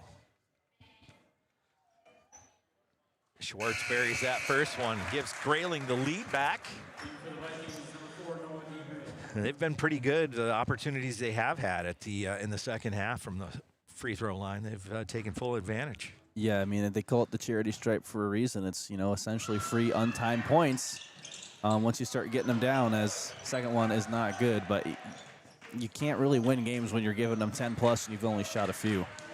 Absolutely right. One of those things that it's tedious, but you've got to work on it. Moran now with it. He finds Gaffney back to Greenacre. Takes advantage of that pick and roll. There's Moran. He's got Neal in front of him. He'll go back out to Greenacre. Jan Chulis coming around, going to set that pick. Greenacre kicked it back to him, over to Moran. That far wing, back to Greenacre. You can tell they're looking to try and get him from three-point range, and that's going to go off the back of the iron. Jacobs was right in there, and here comes Meade the other way. He's going to smartly pull that one back and get the offense set up. Well, the Vikings don't have to be too concerned because Jan Chulis just does not have a 3-ball, and besides Gaffney and Greenacre, no one else can really shoot the 3 at a scary clip, so they can just load up the paint, and there's really not much Charlevoix can do. So Neal working against Greenacre, and Greenacre's going to get called for the foul. Neal was looking for that contact. He got it. He got the whistle, so he'll be back at the free throw line. Yeah, these are, I believe, his 9th and 10th at the line. 4 fouls on Carter Greenacre, too, so not a good thing for Charlevoix. No, especially the way this game's been called. He's got to be very mindful of the way he plays. The first one off the front of the iron. 50% tonight. That's been his MO. Yeah, he will be 50%. I believe he's 5 for 9 right now at the line, unless I missed a trip. So hopefully he, can miss this one and keep it at a smooth 50%, but we'll see in a sec. So Charlevoix electing to keep Carter Greenacre in the game with 4 fouls. And he hits that second one, so 50% tonight from the free throw line, rather. There's Moran. Full court pressure again by the Vikings. Back over to Greenacre. We've got a timeout on the floor. That's Charlevoix. And they'll take a full one. We'll go ahead and keep it right here. And I don't know, minute 17. It's getting right down to it. Yeah, I mean, it's looking like the JV game all over again, quite frankly, Tom. Like, we could see a buzzer beater shot by either of these teams, depending on what happens on this possession for Charlevoix. But they really have to do a good job of getting Gaffney or Greenacre open on the three-point line to stretch the floor because, I mean, they're not even guarding. Like, their 5 is not even guarding Charlevoix's 5 on the three-point line. They're standing, letting them go wide open, whether it's Jan Chulis or McNamara. And when you basically have 2 guys that are going to be permanently in the paint, it doesn't really take that much on defense. You just got to guard 2 guys. Don't let them get the 3. Everything else should be boxed up. Given the fact that Greenacre's got 4 fouls, if I'm Grayling, I'd be looking for Peters to try and get that matchup with Greenacre, have Peters, deliver that ball, drive the lane, and see if he can get some contact there. Neal as well, another good option there, especially if you can get Greenacre exposed down there in the block. Especially he's going to have to be really careful. He's going to be critical for that big shot at the end if they need it. Yeah, because if they take him out, it is solely Gaffney, and Gaffney just can't move the way that he wants to, and he's been absolutely glued to the hip with Matthew Petiti. So, yeah, Petiti's done a great job D'ing up on him, not giving him a lot of opportunities. Absolutely. Moran's had himself a good game tonight, too. Yes, 14, I believe. Jacobs going to skip pass over to Moran. Moran was kind of looking to see him cut back underneath. There's Greenacre. There's Jacobs. Nice little bounce pass to Jan Chulis, and that one's going to get stuck there in the corner. You don't get any stat for that, but that was a nice retrieval by the sophomore. Right, and just watch that possession again. I mean, the 3-point is not a threat. Moran's guy's a good 2 feet back from him. He's basically saying, if you want to shoot this, Moran, you're welcome to. And it's just putting so much pressure on this inside defense. And good thing Jan Chulis got fouled, because if not, there was a lot of Vikings there willing to just swat him or foul him like they did, because another one of his strengths he needs to work on is free throws. If he can get to the free throw line consistently and knock him down above 50%, this guy's going to be all-state. So McNamara checks in for Gaffney, so they're going to get a little more length on the floor. Jan Chulis gets the roll on the second one. That's a big second. So 1-point game here with under a minute to go. And Peters, he's got Jacobs. Again, that matchup you want to kind of see is over on the other side. There's Moran. Mead's going to drive the lane on him, kick it out. Petiti with it. He's going to take a shot from 2, and he makes it. Wow, tough shot by Petiti, finishing through contact. 30 seconds now, and Charlevoix going to take another timeout and try and get things set up, trailing by 3. And you really needed to stop there, because this limits your offense dramatically, unless they're going to go for the quick 2, and they can play the foul game. I will say Vikings haven't shot at the highest clip, not a scary percent. Besides Miles Mead, I think everyone's missed one at the line on their trips. So, tough for Coach Troshak. You know, he's drawing something up right now, as you guys can see there in that corner. And he's got to get something good because as Petiti has gotten absolutely bagged. He looks like a corner on Gaffney. I mean, he's locking him up.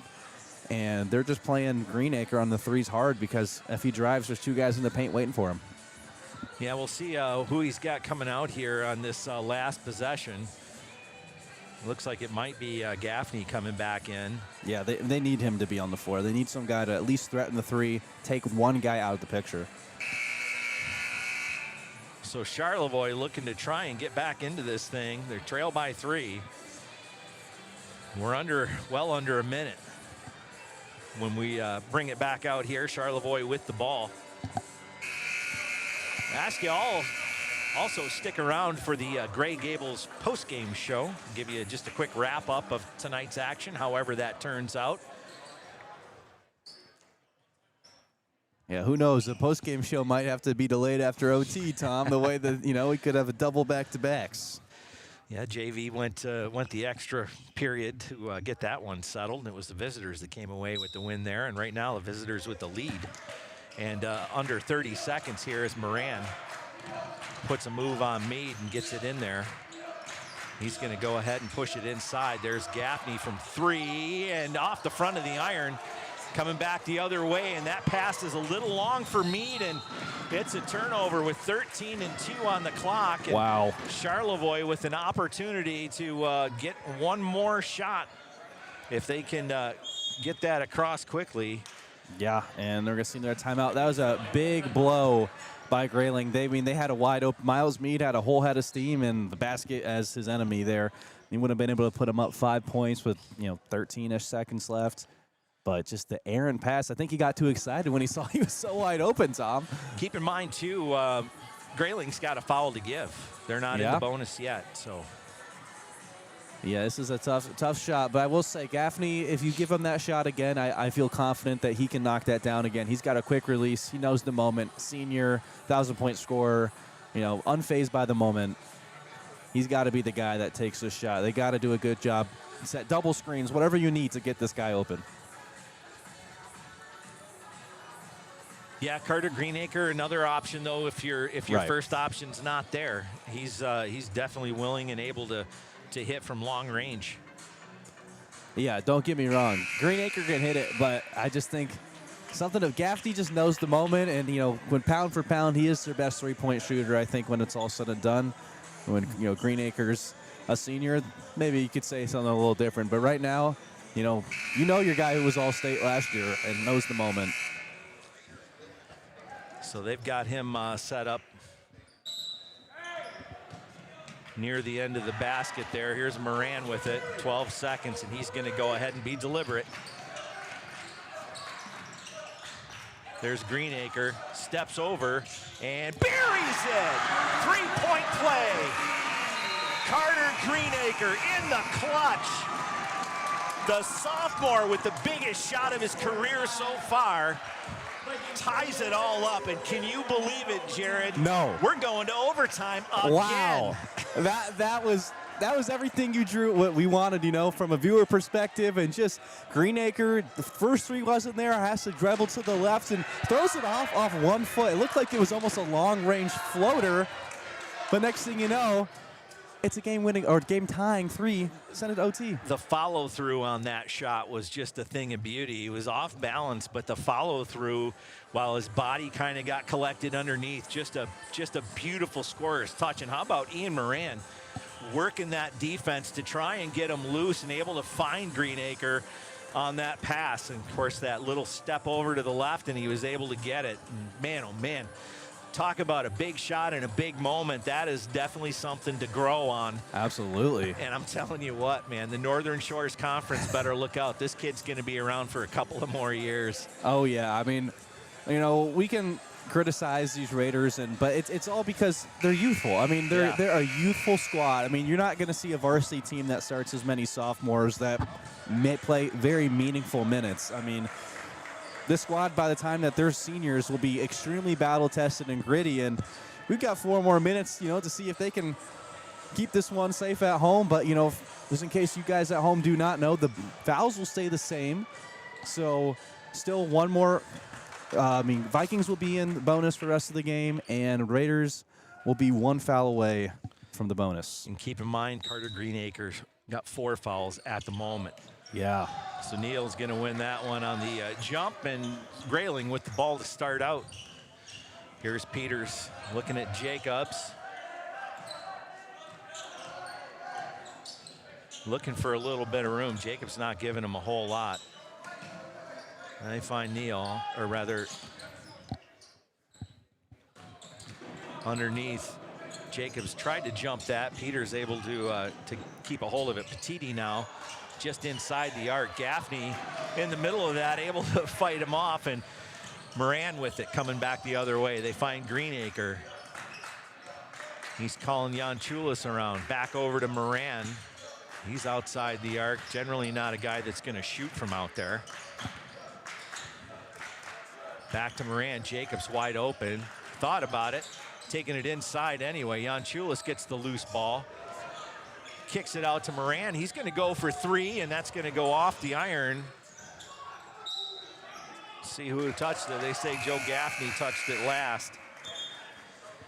And David Neal been right there in the thick of things. Jan Chulis doing a pretty good job, and of course the guards helping out too to kind of mitigate his impact out there so far tonight. He's played hard underneath, but haven't seen him on any of those big scoring tears.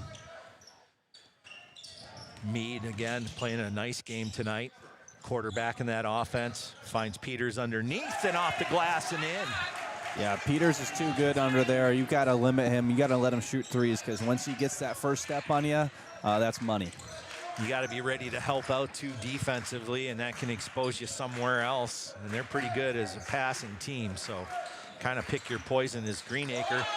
Peters, quick hands. He pokes that one away, finds Meade in stride, and that's a 4-point lead by the Vikings. Beautiful steal and pass by Peters, and good finish. That's just a gorgeous basketball there by the Vikings. Moran kicks it out to Jacobs. He goes from 3 off the iron. Jan Chulis tries to get in there, but it's going to be Schwartz. Long pass, finds Neal, and that's going to be no good. He just didn't get enough of a high enough angle on it as Greenacre. We'll see what they call there. It's going to be a foul. They're going to call that on Neal. Looked like it was all ball, to be honest with you. Yeah, I think that back judge was the one that called it, and he didn't have the view that we had. He just saw the back and the flailingness from Greenacre. So maybe a bit of a Oscar performance there, but that's going to get him to the line, Tom, because the bonus is now active for both of these squads. So all fouls a little bit more meaningful than normal. 1:55 here in the ball game. Greenacre now from the line. Of course, he's the guy that hit the big shot to put it into overtime. Love to hear the snap of that net. Nothing better. Shot like that if you're Charlevoix.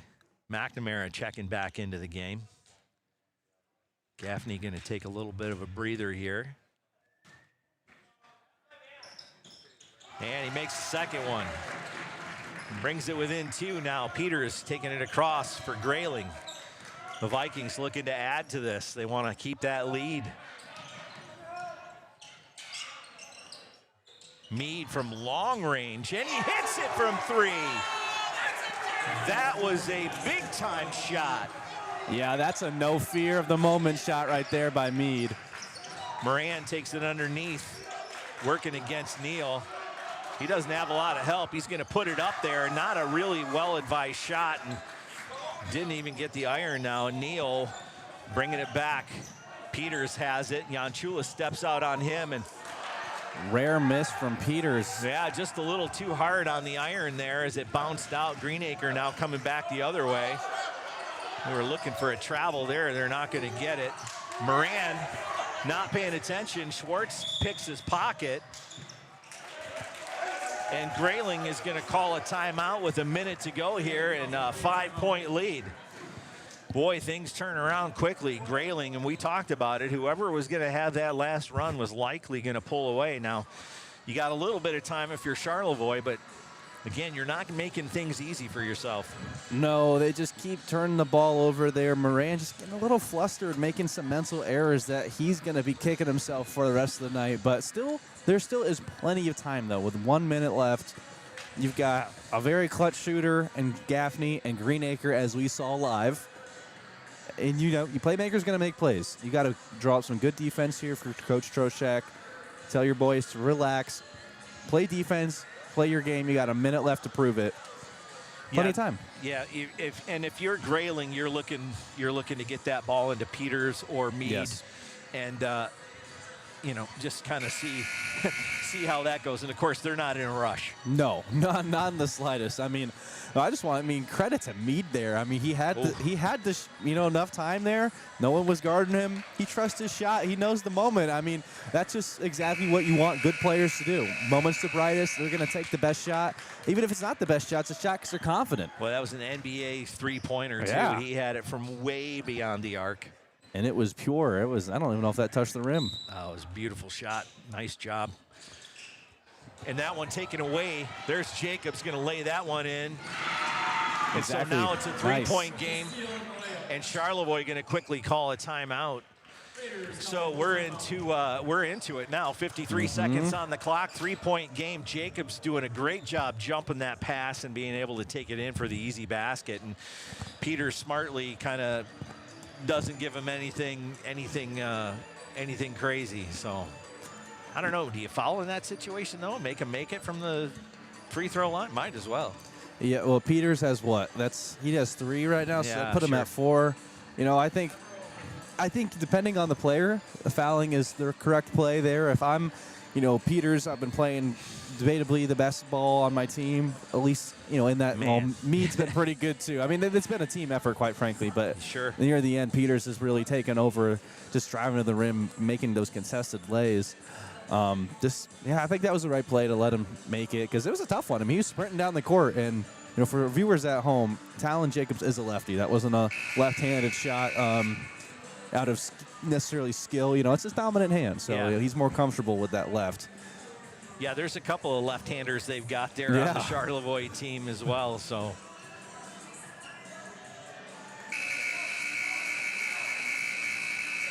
southpaw is becoming the popular thing here. So, all right, 53.3, and Grayling now with the lead, and they'll be inbounding the ball as well.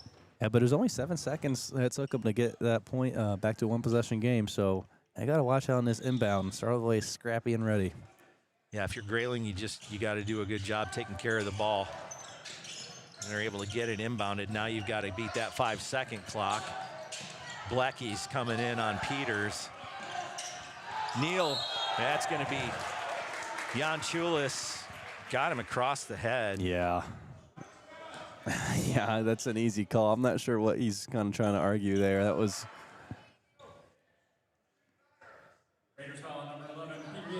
And that's his 4th, too. So just, these last 44, something to be mindful of. Got 2 guys in foul trouble at 4. Yeah, that was a pretty clear-cut foul as well. I think the Charlevoix coach was arguing that Neal was taking stutter steps, should have been called for the travel before that, but I don't know. He's lucky it wasn't a flagrant. Yeah. And the gym is definitely quiet. These are important 3 free throws. And knocking down the first one is... That's a big one. That's big. So Greenacre's coming back out, as is Gaffney. So they've got their 3-point specialists both on the floor. They got to remind themselves they don't need a 3 right away. They want the best shot. And Neal sinks both of those free throws. Very important. So now we've got a back to a 5-point lead here as Moran quickly gets it across. Jacobs, he's wide open. He's going to take it inside. A little bit of a pivot step. Rips it loose, gets it back from Schwartz. They don't have a whole lot of time to play around here. Here's Greenacre. He's going to kick it back out, and that's Meade, who tries to... He just didn't have anywhere to go with it. Yeah, I think he was just trying to save his body there. The fans are like, hey, man. Yeah, nice to meet you. 22 seconds now on the clock. Moran don't have a lot of time. Greenacre going to take it from 3, and that's going to be short. Meade controls it.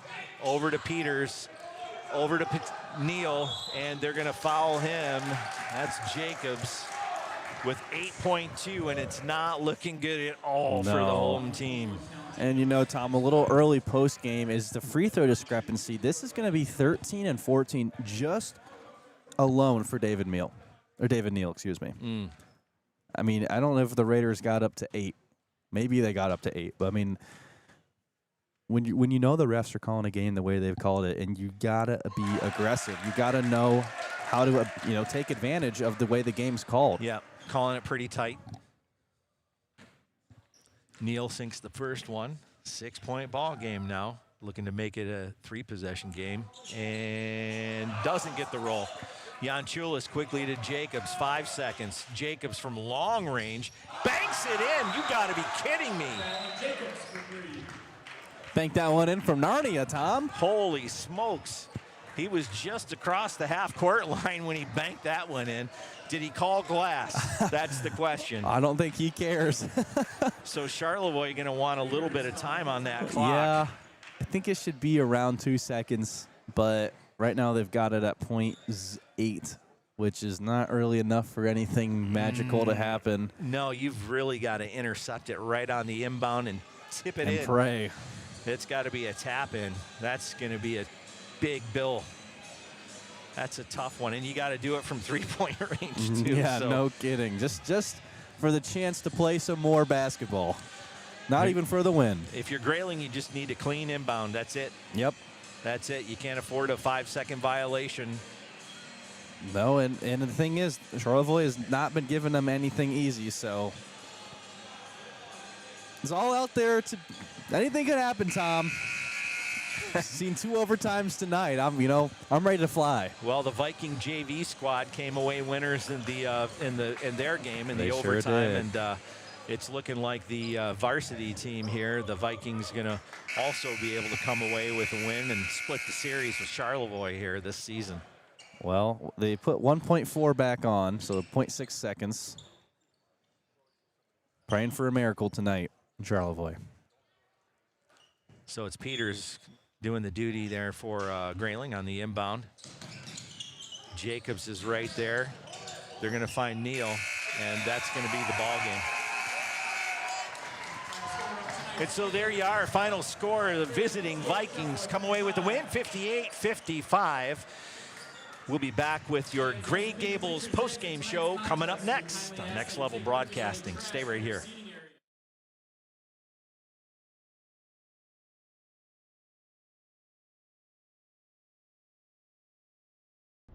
Now's the time to fly from your Northern Michigan hometown Cherry Capital Airport, TVC. TVC Airport will get you to your dream destination anywhere in the world. Visit tvcairport.com now.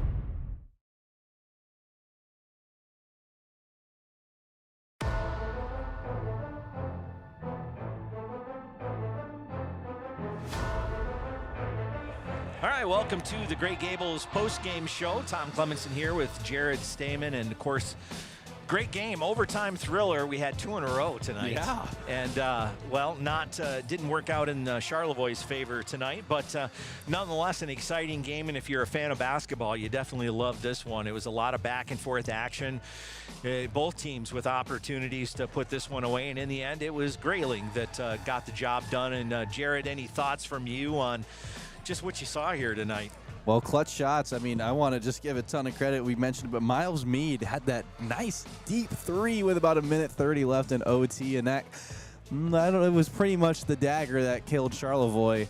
And they just played a heck of a game. They came in here, and you could tell they did not want to drop 2 to this team. They're desperate. They're a 4-9 team, which is about to be 5-9, and they're still fighting for the playoffs. There's still plenty of time to get that spot, and, well, credit to them. And for Charlevoix, one thing they've got to work on in, the next couple years or this offseason or even in practice now is getting guys to knock down open 3-pointers, because McNamara, Yanchulis, and Moran were given ample opportunities to shoot the 3-ball, and they did not. Moran shot 2, missed both of them, but Yanchulis and McNamara completely a non-factor from beyond the arc, and You just have to evolve that to your game. You're putting too much pressure on Carter Greenacre to run the offense. And, Gaffney, he can light it up, but he's not as quick and agile as he wants to be. So you got to have some other guys that can spot up. That is really the adjustment if you want to really become a dominant team in these Northern Shores. Well, and they've got an opportunity to bounce back. They'll be taking on Elk Rapids. It's a tough one. Yeah, in Elk Rapids. And Elk Rapids at the top of the Northern Shores Conference. So that game coming up on the 28th. So that's, Wednesday night here. At Elk Rapids. Road game. Top team's going to be rough. And then going to turn right around, and they've got another game, looks like Saturday. They're going to be playing Kingsley. That'll be here at home. Okay, should be a good one. So an opportunity to bounce back. And then they've got to travel on February 3rd. Yeah, so the brand new month, they're going to be in Kalkaska.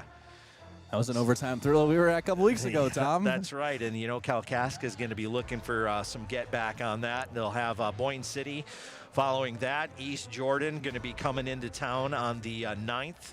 And then Elk Rapids coming into town on the 13th before Sheboygan at Sheboygan on the 17th, Pickford on the 19th. So a big trip to finish the season for Pickford coming down to Charlevoix. And that will wrap up the regular season. And, of course, we expect to see plenty of action, and we'll have your district matchup set up here in the next couple of weeks from the MHSAA. Going to be some exciting times in the Big North over on the other side for the Division III schools, and of course the Northern Shores Conference and TC St. Francis looking to try and do some things as well. Yeah. We'll be covering Grand Traverse, that region, as well as the Ski Valley and the teams over here on the Northern Shores side. So a lot of action still to come, and Next Level Broadcasting going to be right in the thick of it. Any final thoughts, Jared? And I'm excited for the week ahead. They've got a good one. If they can knock off Elk Rapids, then I think, that'd be a knockout blow. But getting too ahead of ourselves. Good game, but got some work to do. Yeah, it's going to be a tough one. Well, that's going to do it for us tonight on Next Level. For Jared Stamen, I'm Tom Clemens, and thanks so much for watching, and we'll see you next time.